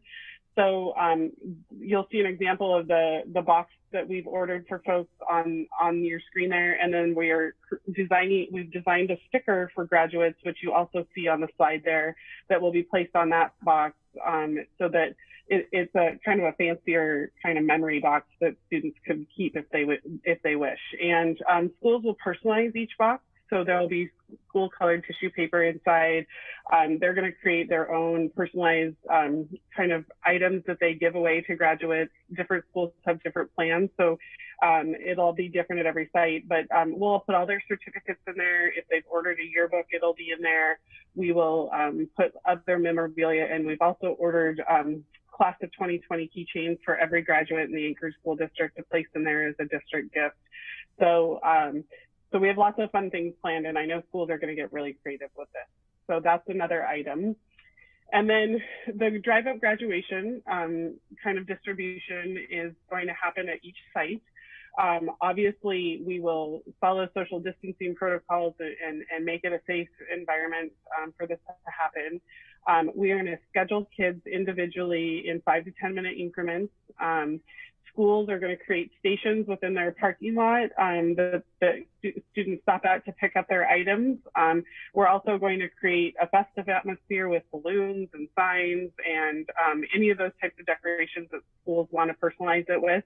And we're also going to create a photo opportunity for kids so when they drive up and they can get a picture taken, and we're going to encourage kids to come in their cap and gown for that event. So there's kind of a culminating event that students can have at their school site. So beyond the drive-up distribution, our next piece is going to be this Adobe Spark website. This is going to be formatted by the communications department, and they're going to really help schools develop this. So we have a really nice polished product. That's an example of a cover page that you'll see when you come to the Adobe Spark website. And we will, once we have these developed for each site, they'll be connected to each school's website online. So there will be an online presence that's really honoring our graduates. And then schools have the ability to personalize this as well. So there's a place where folks can highlight special graduation members, such as a valedictorian or a class elected speaker, maybe a class president. There's going to be facts and figures like how many scholarships were given out at the site, or how many students graduated with a 4.0 or higher, those types of kind of factoids that we keep on our graduates. So it'll be a really nice way to celebrate them on the school website. And then the next piece, and this is really a great way, I think, to honor our graduates, is that we're going to create two different videos that are professionally kind of edited and put together. Schools typically for seniors do some sort of photo slideshow at the end of the year as kind of a way to culminate their time together over the 4 years. So there's usually freshman class pictures and sophomore class pictures, and they work their way up to their senior memories, and they have a slideshow as kind of a going away present in an assembly format. That's typically what happens at the end of the year with our seniors. So we're going to combine that experience with some of the traditional graduation elements and make it into a professionally made video. So as folks are doing some of the traditional speeches, such as a principal speech or a class president speech, you'll see pictures kind of flashing through the video, and then they'll be combined with music as well. So there will be a 10-minute video and a 30-minute video. The 10-minute video will be broadcasted on KTUU the last week of school is the time frame. And then the 30-minute video, we are going to post to the ASD YouTube channel. And so if schools want to create a little bit more personalization during that longer video, they can. We're also going to create an opportunity for the board to record their acceptance of the class at those schools. So just much like you would sign up for a graduation, we'll have you do a little video of accepting the class at the specific high school that's graduating. And then we'll also use yearbook photos to do kind of a roll call. So every student's name gets read during that longer video. So that is a big piece of honoring our graduates as well. And then we also have a partnership with iHeartRadio, who has 6 different radio stations within the Anchorage Bowl. And so on those 6 different stations, there's going to be different days that different schools are highlighted for the day on the station. They're going to do fun things like the top 20 graduates as opposed to the top 20 songs of the day. They're going to do the top 20 graduates and feature our valedictorians from across the district. And they'll do all sorts of fun things. They're also going to run the graduation speeches that we record as well. And then finally, the social media campaign, and this is going to be both district-based and then school-based, because high school students really like to identify with their school sometimes more than they like to identify with the whole district, because their school is like what's really special to them, right? So we wanted to have both a hashtag social media campaign at the school level, which schools are going to create, and then also an ASD-wide one, which our hashtag will be ASD Class of 2020.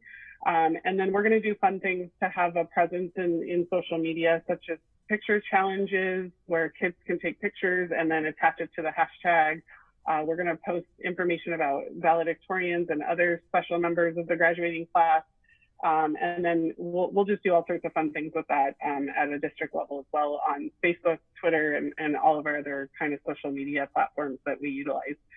So all in all, it is going to look very different for graduates, obviously, because we're not in that face-to-face experience that we're used to with a graduation ceremony. But I think we've been able to create a really great way to honor our kids and their accomplishments and make it special. Thank you, Kirsten. And Madam President, that concludes the superintendent report. If there are questions, if you could just maybe use the name of the person for whom you have a question, and that way we won't interrupt each other. Thank you. I did want to say very quickly on the graduation that I will be reaching out to some community members on how we as a community might support the graduation. So I have a call in with Michelle Brown at United Way tomorrow morning, and I think we have a call with several board members with some assembly members. So hopefully we can get everybody involved in this graduation ceremony. I'm looking forward to it. Thank you. So I would ask if there are any board members that have questions or comments on the presentation. I'm looking for raised hands. Ms. Michaelis. Thank you. Mine's just a quick one. I always want to take the opportunity to say thank you for all of the hard work that the district is doing to try and help our kids stay engaged and educated. And I know it's taking a tremendous amount of time and effort to do. I only had just one question that I didn't see addressed in the presentation. And it probably occurred to me a little bit more today because I got the email on dropping off instruments today. And so we talk about item pickup at the schools, but what about the reverse side, which would be a safe way to do item drop off at the appropriate time, whether it's textbooks or library books or any other kind of things that, kids have checked out from their teachers or the school or anything like that. Is there a plan for that kind of thing in place at this time of the year, as opposed to, say the fall or something like that.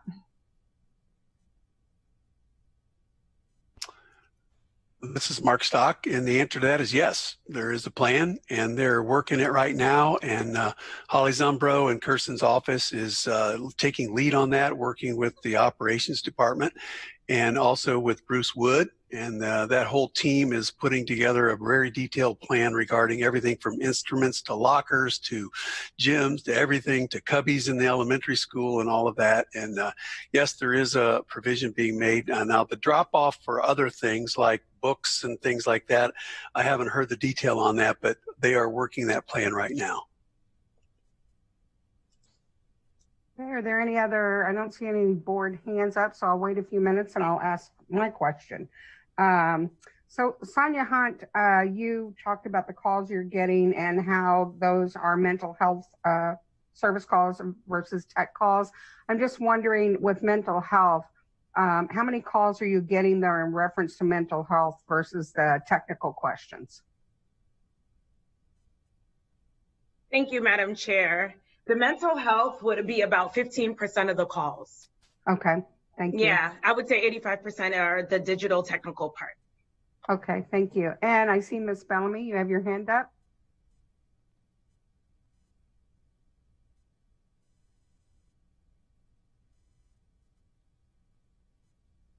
Ms. Bellamy?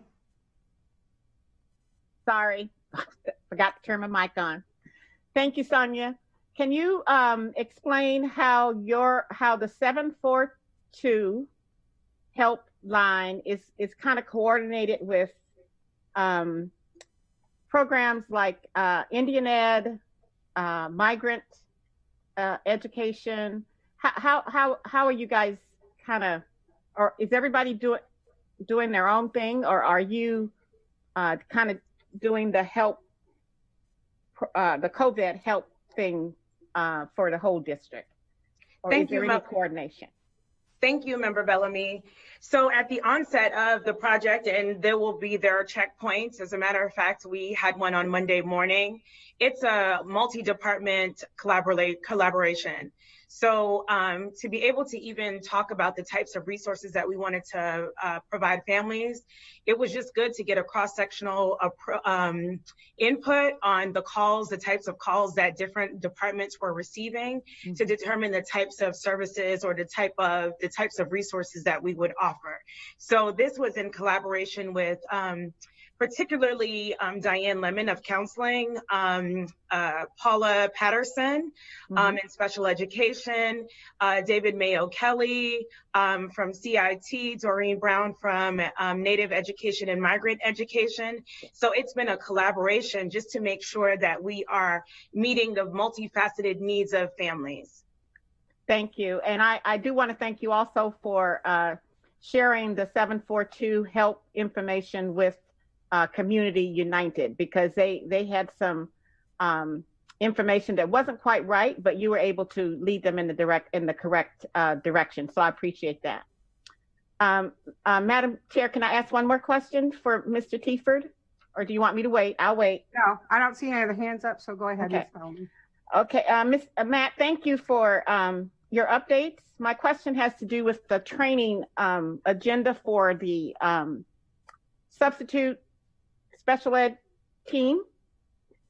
Does it include, I can pretty much guess what it includes, but I guess my big question is, does it include two things? One would be adult student boundaries information, and the other would be how to diffuse, I don't even know the word. Cindy, you can help me out.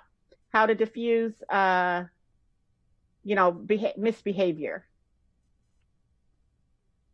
Well, I'll have to, Member Bellamy through the chair, I'll have to check to make sure whether or not those programmatic areas are covered. I will say that these are substitutes who've done work with the district for some time and been identified as good candidates for these long-term assignments. So it may be that we're dealing with personnel who have had those trainings. But that's a good point, and we would want to make sure both the adult student boundaries component and some sort of a classroom management component would be covered as well. I know the focus has been, of course, today on the difference in delivery models. So identifying the ways in which we can bring these substitutes up to speed with respect to how to deliver online content. So that's been the focus, but I'll follow up on that and make sure those other components are covered as well. Great, thank you. And then for my last one is for technology. So Mike, I'm not really up on hotspots, but I know it's like a device that you kind of stick in your, attached to your computer. It does not require, it will take the place of like having to subscribe or to GCI or any other internet provider, correct? Yeah, absolutely. So it works the same way as the data on your cell phone. And so we've partnered with Kajit, which is a company that does this for K-12 very specifically. So we have control over filtering and that sort of stuff. But then they use AT&T and Verizon in town to actually do the data distribution. And so the kid gets the device or the student gets the device. They have instructions with the device and a number they can call if they have any issues using it. And then it's literally turning it on and their Chromebooks are ready to go, as well as other devices in the houses that maybe other kids have as well. Okay. And the reason for that question is there was I think a little bit of misunderstanding among some people that I've talked to, that if parents had an overdue bill at GCI or one of the other providers, that they could not get internet, but they could get a hotspot, correct? So I think that yes, that is correct, but we don't have additional hotspots right now. And so there are some people that are in that boat where they have an overdue bill at all of the providers, and the providers won't allow them to get free internet that's available. And then we are working with those families to get hotspots to them. And when we get additional hotspots in, they also have priority to get to those kids as well. Cool. Thank you. I'm done. Thank you, Madam Chair. You're welcome.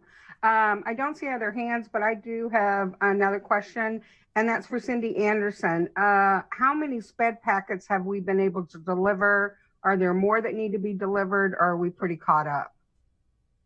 Well, they are currently delivering, I think, 250 so far, and they're being turned in daily.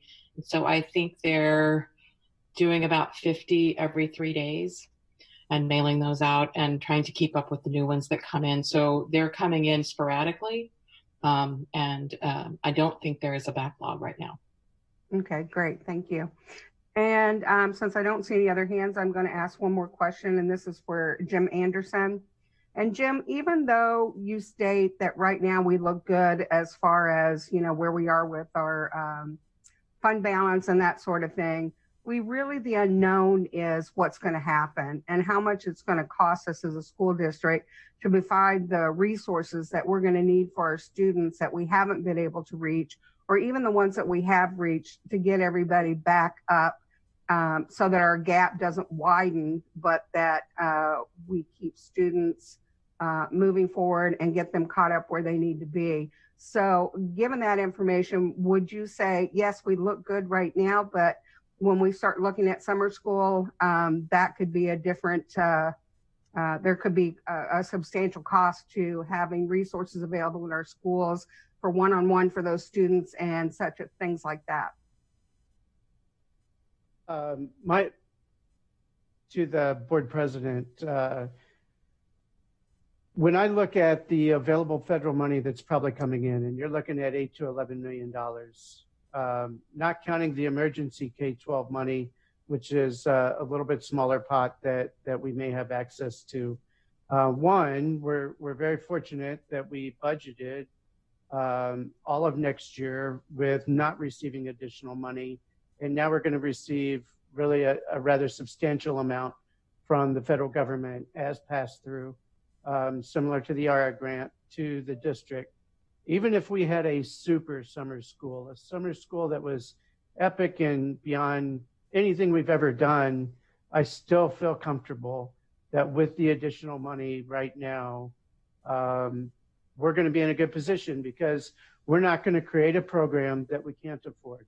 The cabinet has been very deliberate and very methodical in looking at all of the needs that have been raised.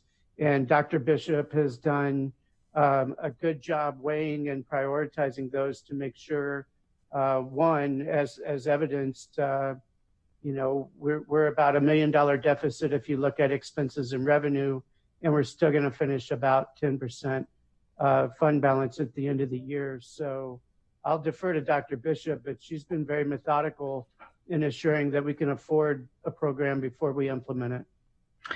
Thank you, Jim. And Jim has confidence in regard to, as you know, we're brought down this path.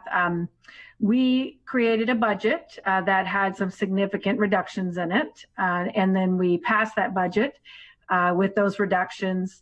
The state legislature put in $30 million outside of the BSA for the entire state, and ASD share would have, with local share as well, about 8 to 10 million due to the number of students we have. Then that was vetoed by the governor, and in place were these funds. I am a little bit cautious. I know that moving into next year, the unknowns are the summer school, which I believe is going to be a significant impact. And the reason that I'm might be a little bit more cautious is because we do not, again, those funds are predicated on our ADM, so that students actually show up during that 20-day count. So 2 million, 4 million, I'm confident in. Really budgeting the 8 million, I would not be confident in that because I am without more information in regard to our economy and those needs in regard to the gap. I would probably caution and maybe have reserve some for fund balance in case students don't show up. That would be mine, but half of those funds I'm confident in as well. Thank you, Dr. Bishop. Okay, are there any other board questions or comments? I'm not seeing any, so Ms. Hildy will move forward with consent agenda. Thank you. I move to approve the consent agenda, ASD Memorandum Number 108 Personnel Report, February 4th, 2020 Executive Work Session and Regular Session Minutes, and February 18th, 2020 Executive and Regular Session Minutes. Do I have a second? Second. Board members, please vote. And Katie, are we doing this by roll call? Yes, Madam President. Okay. Member Holloman.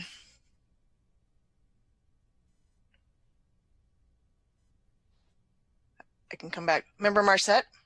Yes. Member Vacalis? Yes. Member Donnelly? Yes. Member Hildy? Yes. Member Mitchell? Yes. Member Bellamy? Yes. And Member Holloman, I was not able to hear your vote.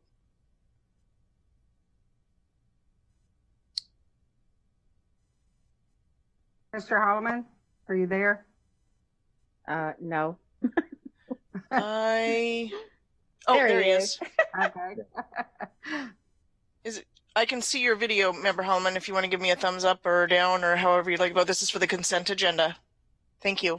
That's a yay. Okay.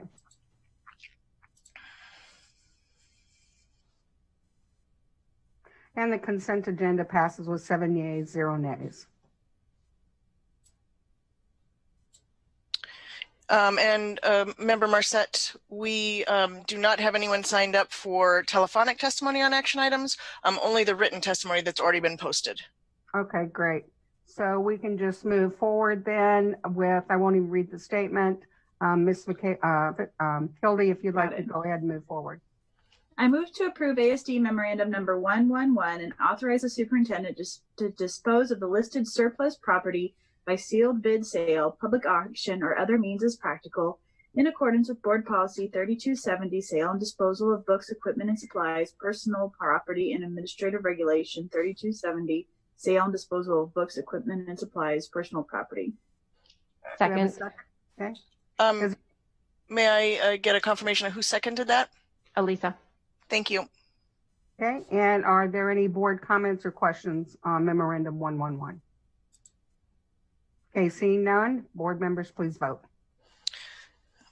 Member Bellamy. Yes. Member Mitchell. Yes. Member Hildy. Yes. Member Donnelly. Yes. Member Vacalis. Yes. Member Marset. Yes. Member Holloman. Yes. Thank you.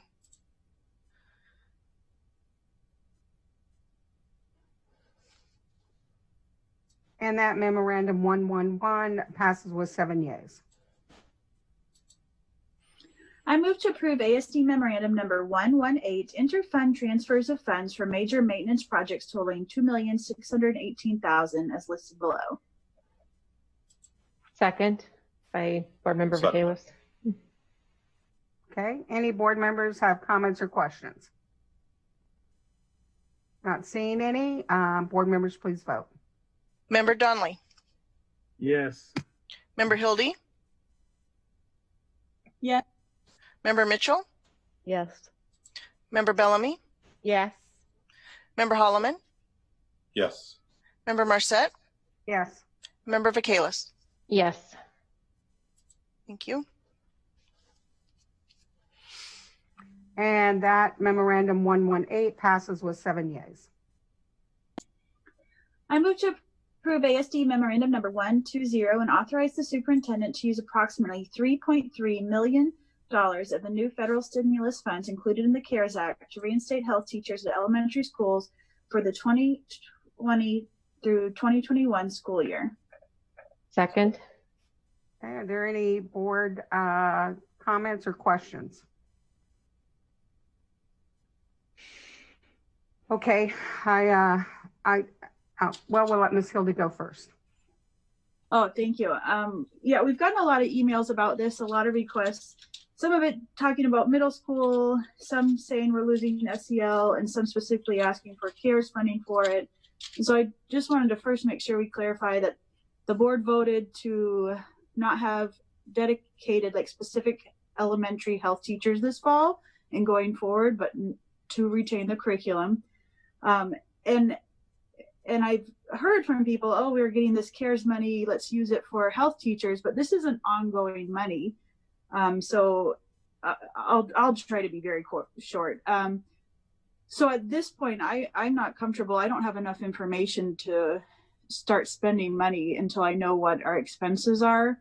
I know oil is at $20 a barrel. I know I'm going to have students with significant education, you know, like we call summer slide. There's going to be a COVID slide. I think that's what the CARES money is frankly for, to address the consequences of the pandemic on students' education. But I want to see what our options are, and most importantly, what the needs of students are before I can feel comfortable spending money. That's not to say this might not be an option that I would support later, but I can't do it at this time. Okay, thank you. Ms. Bellamy. So I'd like to hear again from the administration. If I think Jim said today that we can use, that the governor can supplant these federal funds by giving us by doing this, I guess. So if that doesn't happen, where does that leave us? Then we just won't be able to bring the health teachers back? Or are you confident, I guess, that we can do this? Member Bellamy. I'm sorry. Sorry about that. Member Bellamy, I will ask Jim Anderson to get on, but the very specifically for the 30 million, it isn't really supplanting, because the additional funds over the last 2 years sunset, if you recall, right? And they were simply placed in by the legislature as a plan the governor vetoed it. So it really wasn't law yet. Okay. So, and I would appreciate if Jim, could you jump on and maybe clarify how then, but in thinking of the bigger picture, how the bond debt's different, even though that was slated as well. Of course, through the president to Member Bellamy, the bond debt would be coming out of the $1.25 billion fund that was for state emergency relief. Okay. And so it is completely separate from the $38+ million that's for K-12. Of the $38 million for K-12, the requirement was that you could not supplant money that had already been budgeted as of mid-March 2020 with those funds. Okay. But because the legislature had approved it, but the governor had never signed Never signed it. Okay. It isn't a supplanting effort. Different discussion on the bond debt, where it actually doesn't really talk about supplanting. In the education world, you expect those phrases to come out. So I think there'll be multiple legal people looking at whether waivers are required for the bond debt. But for education funding, $38 million, the state's allowed to take 10% off the top for statewide COVID response. So that leaves $34 million, which will be distributed in accordance with Title I. We're 31% of the Title I funding. Therefore, you know, I don't see any legal reason why we would not be able to receive those funds. Okay. So then you are confident that should the board decide to move forward with this memorandum, that we would be able to afford it?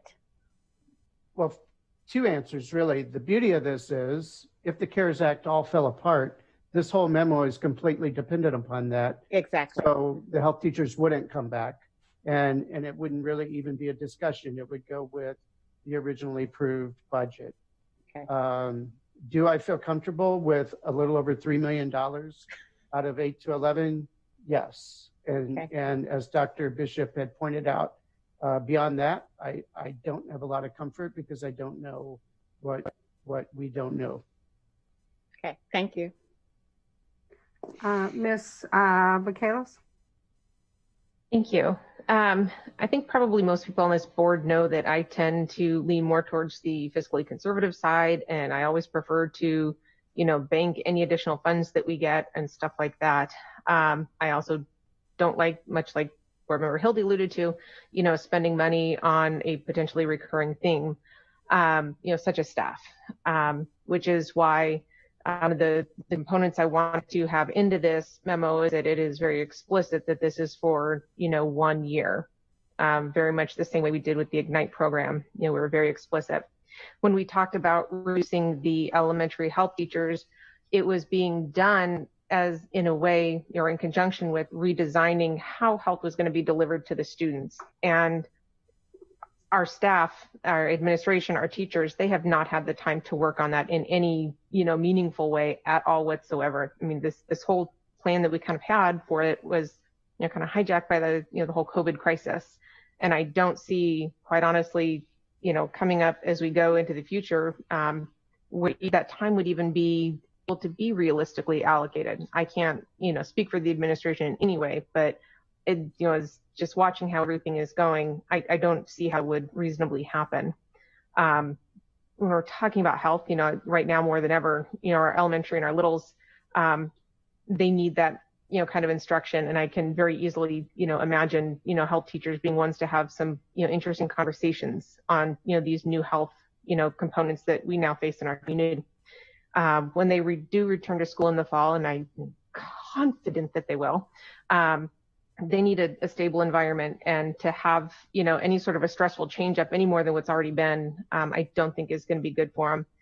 And, you know, as we've just talked about some of the offsetting numbers and agreeing with the superintendent, I think that this is a chunk of the money that can be allocated towards a very, very worthwhile thing, you know, that right now I definitely believe in, while still giving excess funds to, you know, our reserves for those unknowns expenses that we know will be there. We just don't know what they are yet.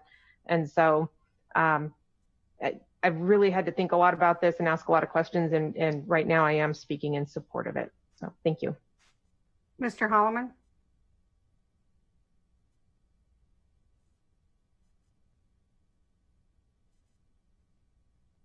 Mr. Holloman?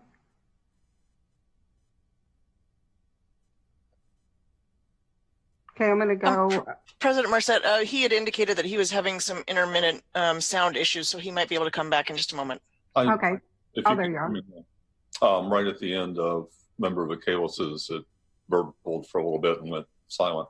I'm in support of this, and I would be in support of it also if it didn't include the CARES Act as a specific source of funds. If there is a disruption, we'll kind of be thrown into making a real quick decision. The funds that we're saving, being in our current mode, would cover the cost of this. This is a reduction in force of people that have direct contact with students. They're on board right now, and elementary appears to be one of the most difficult areas for us to reach students and have contact and maintain education for them in our current situation. We have the ability to avoid a reduction in force that we had planned, and I think we would be very wise to keep those teachers on in their current role. Granted, almost everybody's role now is different than what everybody thought it was going to be a couple of months ago. But aside from that, a lot of people have made the case we really need health instruction by people that focus on that with all their energy and with all their attention.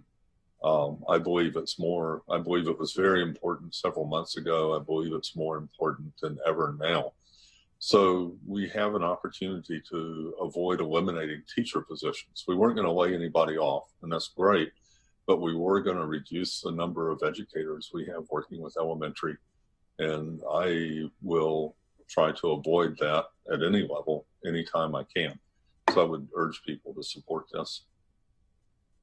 Ms. Hildy? Thank you. I just had two questions. One is for Mr. Anderson. I mean, I'm very concerned about the price of oil, and maybe just some of your, I don't want to say predictions, but the impacts that could have on our funding from the state over the next years. You know, when we did our budget in the spring, it was because we anticipated more reductions the following year. We've seen those 5-year charts going out. And then the other one is just a side comment. You know, I think it is hard to change, but, and I haven't made this connection before, but my kids don't have a dedicated health teacher. I think it's fabulous to have, but it's not impossible. Like, they learn the curricula. I mean, they learn curriculum for health. I hear it because they will share it in a helpful way. If you eat something that's not healthy, or they get the specialized sensitive health instruction as well. So there are ways already happening in our district. I don't think it's like reinventing the wheel thing.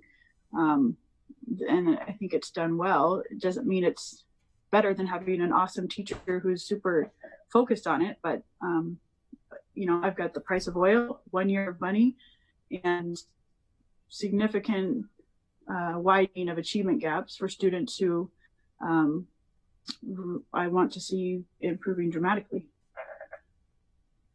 And I'm just going to add, Ms. Starmer-Sett, that there's a couple of reasons that I'm not going to support this. And one is because if we do have extra funds, our students more than ever are going to need mental health supports. And I can see that more of a need than I can health teachers right now.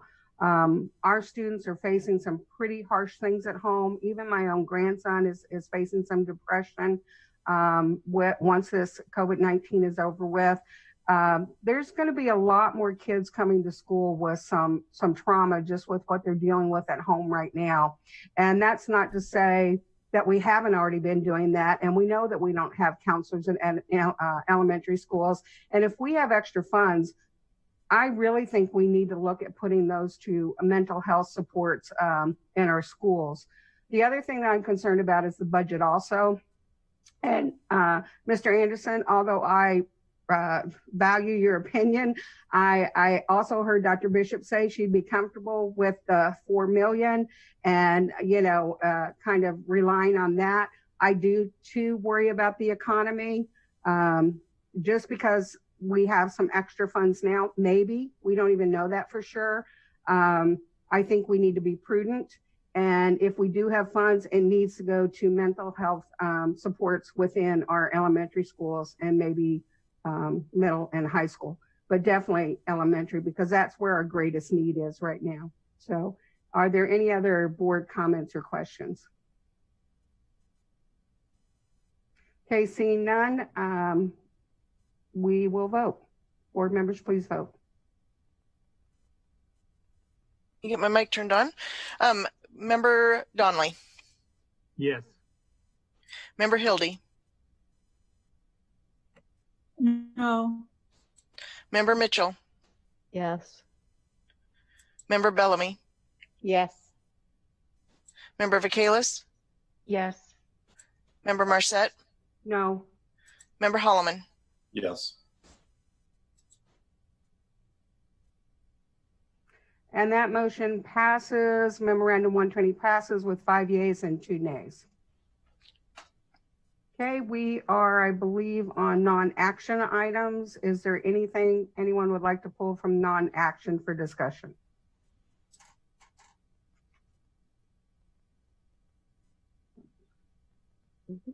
Okay, seeing none. Then the next thing on our list is board requests for information. And Ms. Vacalis, I see your hand up. I apologize because I only saw the top portion of the screen that Katie was showing, but I jumped over to my board docs, and item number 4 under the non-action items was a FEMA and summer construction update and said information only, but I didn't see an attachment there. Was there intended to be one, or? Madam President, we are prepared to share a few words about that if the board would like to be updated, or we could do a written report in the Board Connect and then post it to this as well, whatever your pleasure. What would you like to do, Ms. Vacalis? I'm okay to receive it in writing. I just wanted to give an update, so it doesn't need to be right now. Okay, thank you. All right, then moving on to our board request for information. Is there anyone that has anything for request? I do have one. I'm a little concerned with, just the COVID-19 and what impact it might have on our staffing. So if someone else would agree to this, and I know it would probably be June or July, but just a report as to, are we having the normal amount of certified teachers and staff leaving, or has there been an increase or a decrease, but just a report on that maybe when it's available. Absolutely. I'll second. I'll agree. Okay, thanks, Ms. Bellamy. And then is there board members have any other requests? Okay, seeing none. Yes. I'm sorry. So I would like an update on the diversity leadership program that the district is kicking off, and a status update on how that's doing, and at some point. It's not called a diversity leadership, but that's its intent. Yeah, that's what I wasn't sure what you were asking. Right. Okay. It's called Minority Leadership Program. Right. And I'll second it. I don't know if anything's going on right now, but I'll second it. We'll get a report on that. Ms. Hildy. I was just looking at the ones that haven't been prioritized. Remember, Holloman had brought up one on how we're, reaching out to all areas, demographics for lottery programs. And remember, Donnelly had one too, but that's one I'd want to get prioritized. Okay. And may I speak to that one? Sure. We have, in a Board Connect, we just put information about how the lottery works.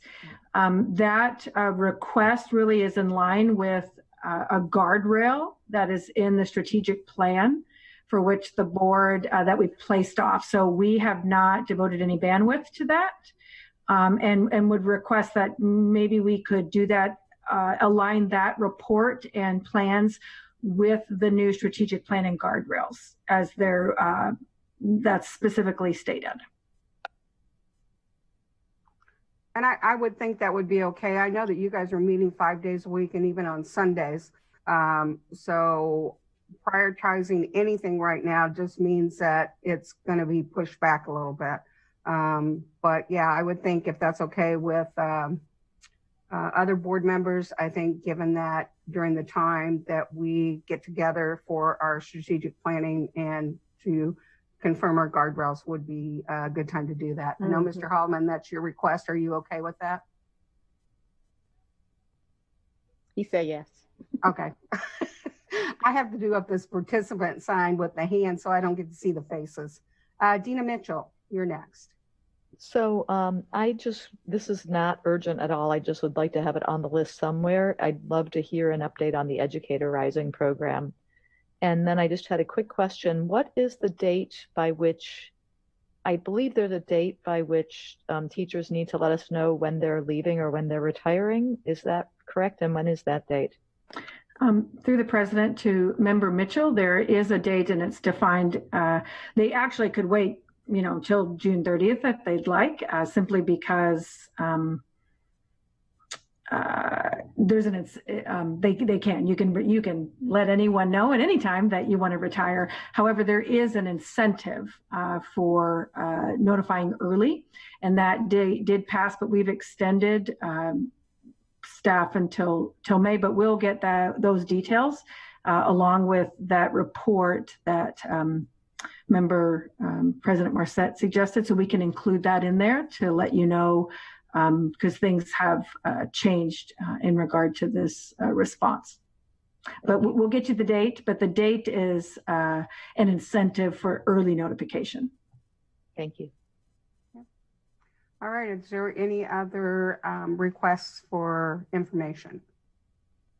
Okay, seeing none, there's no public testimony.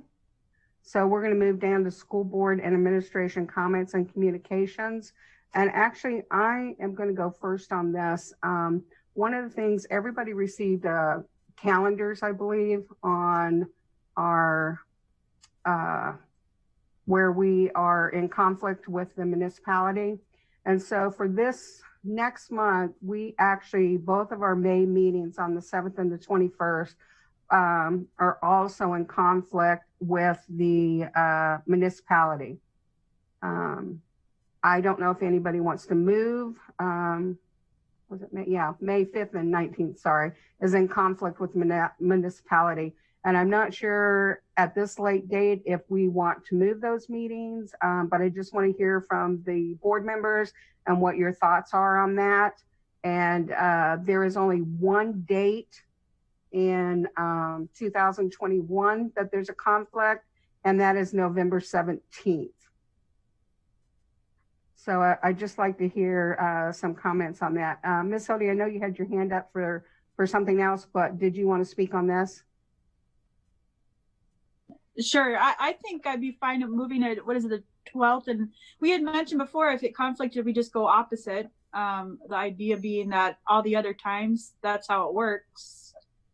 So I don't mind adjusting to keep that, pattern going. So adjusting it from the 5th to the 12th and the 19th through the 26th? Yeah, I think that's fine. That's kind of what's been happening is opposite them. It just happened not to be that for me. Okay. Dina, did you have a comment on that? I was going to suggest the same thing. I guess I would just ask the administration if there is a reason that could be a problem for them. In the original plan of things, thank you for asking that, Member Mitchell, there would have been a problem because that would have been graduation week and there would be no room. Some of you would be missing as well on that date. However, given that things have changed for this year, I think we can work it for them to be moved forward. If there's something that I'm missing from the staff, Mark and Chiefs, please let me know. But there was a reason prior to COVID because of graduations. senior high graduations. But now we're doing it a different way, so I believe that we could make this work. Mr. Donnelly, you have a comment? Thank you, Madam President. When we went to the Tuesday meeting system, there was never any notice that we were going to lose our spot on the municipal channel so that folks couldn't watch school board meetings anymore. And I'm wondering I've been talking about this, but I've never heard anybody else express any concern about it. I've never heard any plan to get us back on the municipal channel. Even those nights where we don't conflict, we're not on. So why is that? If there's no conflict, why are we not on the municipal channel, the school board meetings, so the public can see them, just like the assembly is? And I know that there's a reason. Dr.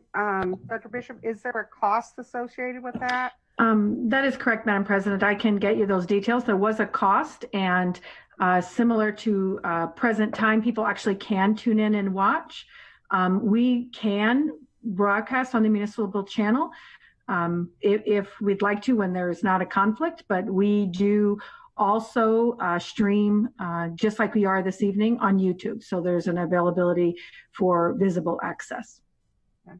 And if you would get us that, you can just send it in Board Connect if you like. And then Mr. Donnelly, once we have that information, maybe we can bring that back up at our next board meeting. Thank you. I'm getting that information. The cost is not for the channel, it's actually for the closed captioning that we would have to do. But we do have, at the times that prior to this time where we're all electronic, but when we did look at the channel versus streaming, we had just a greater amount of people had access and used the streaming than the channel. Okay. Could I ask a question about the Disability Act provisions? Yes. If we're subject to the Disability Act provisions being on the television, clearly we're not exempt from doing a streaming. We actually have that taken care of on the streaming. How's it being addressed on the streaming? I believe we have closed captioning on the streaming. Mm-hmm. Yes, we do. I was just notified by staff that the actual equipment would need to be,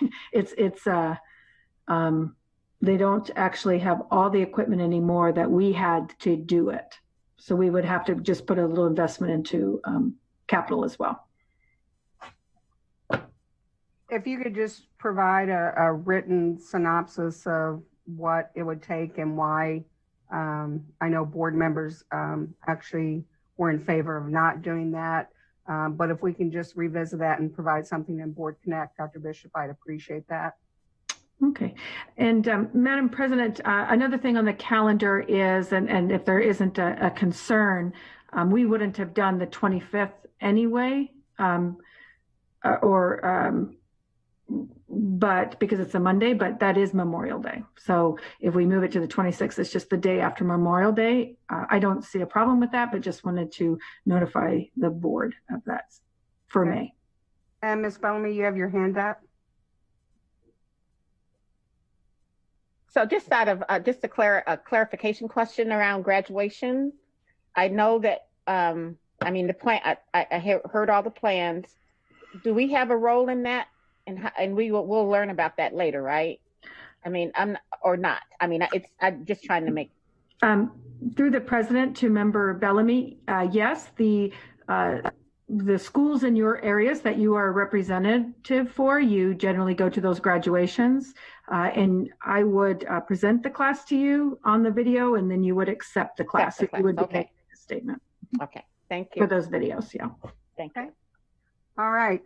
So our board member just kind of you can just hit, I think on participant, you can hit yes or whatever, but just kind of a straw poll on how many would be willing to move the May 5th to the 12th and the 19th to the 26th. President Marset, would you like me to take a roll call vote? No, they're putting their Okay. hands. I don't know. How are do they we, raising their you want hand? us to raise our hand if we're in Just raise favor? your- yeah. Mhm. Yeah, just raise your hand if you're in favor. Okay. All right. Well, it looks like most board yep. All right. So we are going to move our May 5th meeting to the 12th and our May 19th meeting to the 26th. And then as far as the 2021, we only have one date, and that is November 17th. Does anyone want to move that date? That is the only date we're in conflict next school year. Katie, Can can we you just put do it that like we up? just did this one? Just move it to the next week? Well, it's kind of weird because it says scheduled assembly meetings, and they've got it for the 17th and the 24th. So I don't know exactly what that is. Member or President Marcet, I would have to go back and look at the emails. They have, I think that is an extra meeting for them. They have something going on and it may not be needed, but I'd have to follow up with the municipal clerk on that. Well, I'm thinking if it's an, oh, yes, Ms. Bishop. Thank you, Madam President. I just wanted to share with the board that prior to moving to Tuesdays, as you know, there's quite a bit of Mondays that are holidays. And what the board would do would just move it to a Tuesday. And maybe perhaps this is the time that we could revert it back to the Monday just for that conflict, just to make it simple. Okay. So would board members be in favor of November the 17th of 2020, moving that to the 16th? And again, a raise of hands or thumbs because I can see your faces now. Okay. All right. Looks good. Well, I think we've solved that problem. I know one person that'll be happy. Yeah. Yes, Ms. Michaelis. I know that traditionally, or at least the last couple of years, we have done only one June meeting. And I see when I'm looking at our calendar that we've got June 2nd highlighted with everything that is going on with the changes in the district and, stuff like that, and possible needs to either talk about either moving funds or allocating funds or who knows doing what with funding, as things roll in. Should we, as a board, commit to the second June meeting that we have had in the past right now? And then we haven't met in July, and I don't know that we'll need to, but at least for right now, say, yes, we are also going to have our June 16th meeting. Yeah, good catch, Ms. Michaelis. I think that is something we should do. Can I get a thumbs up to have that second meeting in June? Can I ask a question about that? Sure. The reason that we have not had the second meeting in June is because we have had our retreat then. And if we had issues that we had to vote on, we had a little mini meeting during that time. Is there a plan to have a retreat given everything that's going on? Or is this, I think if we have a retreat, then I agree with Member Michaelis that there may be things we have to vote on, but we would be able to do it as we've done it in the past. I think yes, Dr. Bishop. Through the president to Member Mitchell, I in any given year, I absolutely agree with you because we seem to have meeting after meeting after meeting all week, and we could just take care of the action items. But due to this particular year, there has been some slowdown in some work we needed done in regard to insurance and capital and building, simply because of the economy slowed down. But to get the summer work done in order for the board to approve some projects, we really would probably want to keep that on there this year just for those odd reasons because of the year. But in any other year, I'm with you. Let's do it that other way because I was the one who was like, please, try not to go too late. Okay. And I'm totally fine with that. Okay. And your question about our retreat, I don't know. The plan is, I think, Katie, is to still continue to have it, but we just have to wait and see whether we have to move that further back or whether we'll be able to do it. I hate doing things, especially when we're looking at our strategic plan, to do things like this. I think it's more valuable when we can all get together, especially with the discussion of our strategic plan, but we may have to do it virtually. But I think I just saw the governor came out while we were in our meeting saying that he's going to start lifting some mandates. And so I think it's kind of a wait and see, and let's see what happens. Do we All have right. any tentative dates set up for that or not yet? I believe we had June 7th, didn't we, Katie?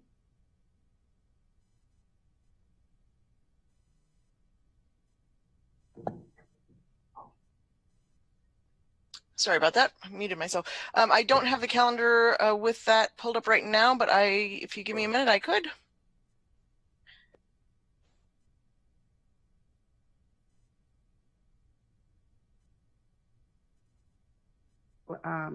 Have at the end here.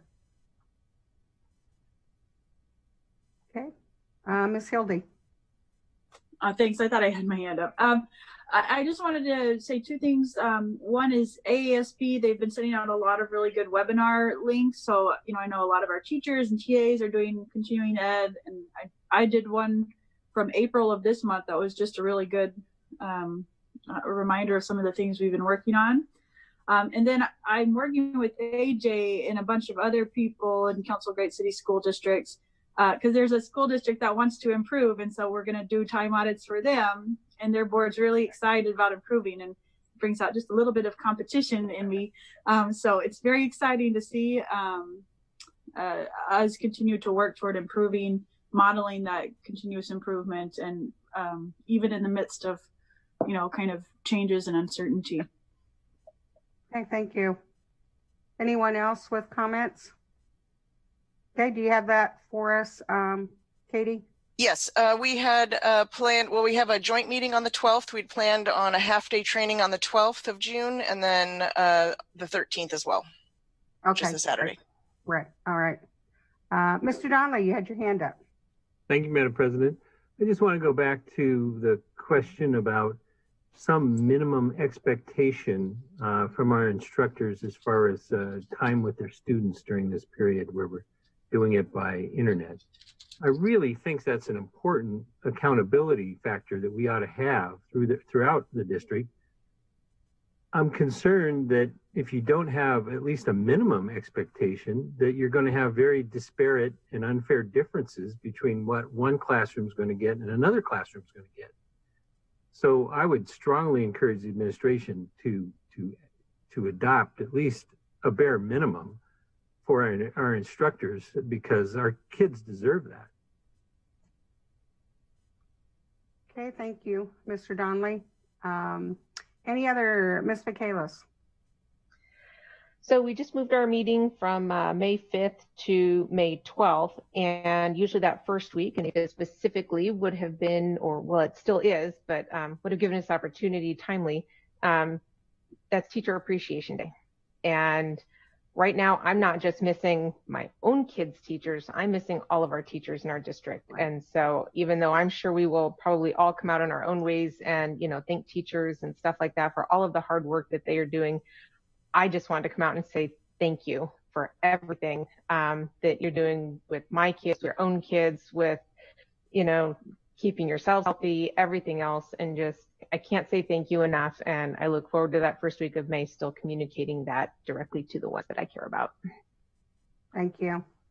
I know I too, I've been listening in on my grandson's Zoom calls with his teacher. And I think the last time they had 54 because they have combined class, and very positive. I mean, he looks forward to it. I just appreciate the time that teachers are taking. So on that note, let me see where we're at. I guess if there's no other comments, we should, do I have somebody that would like to move to adjourn? Move to adjourn. Second. All right. Thank you, everyone. Have a good week and stay safe. Bye. Bye. Bye, everyone.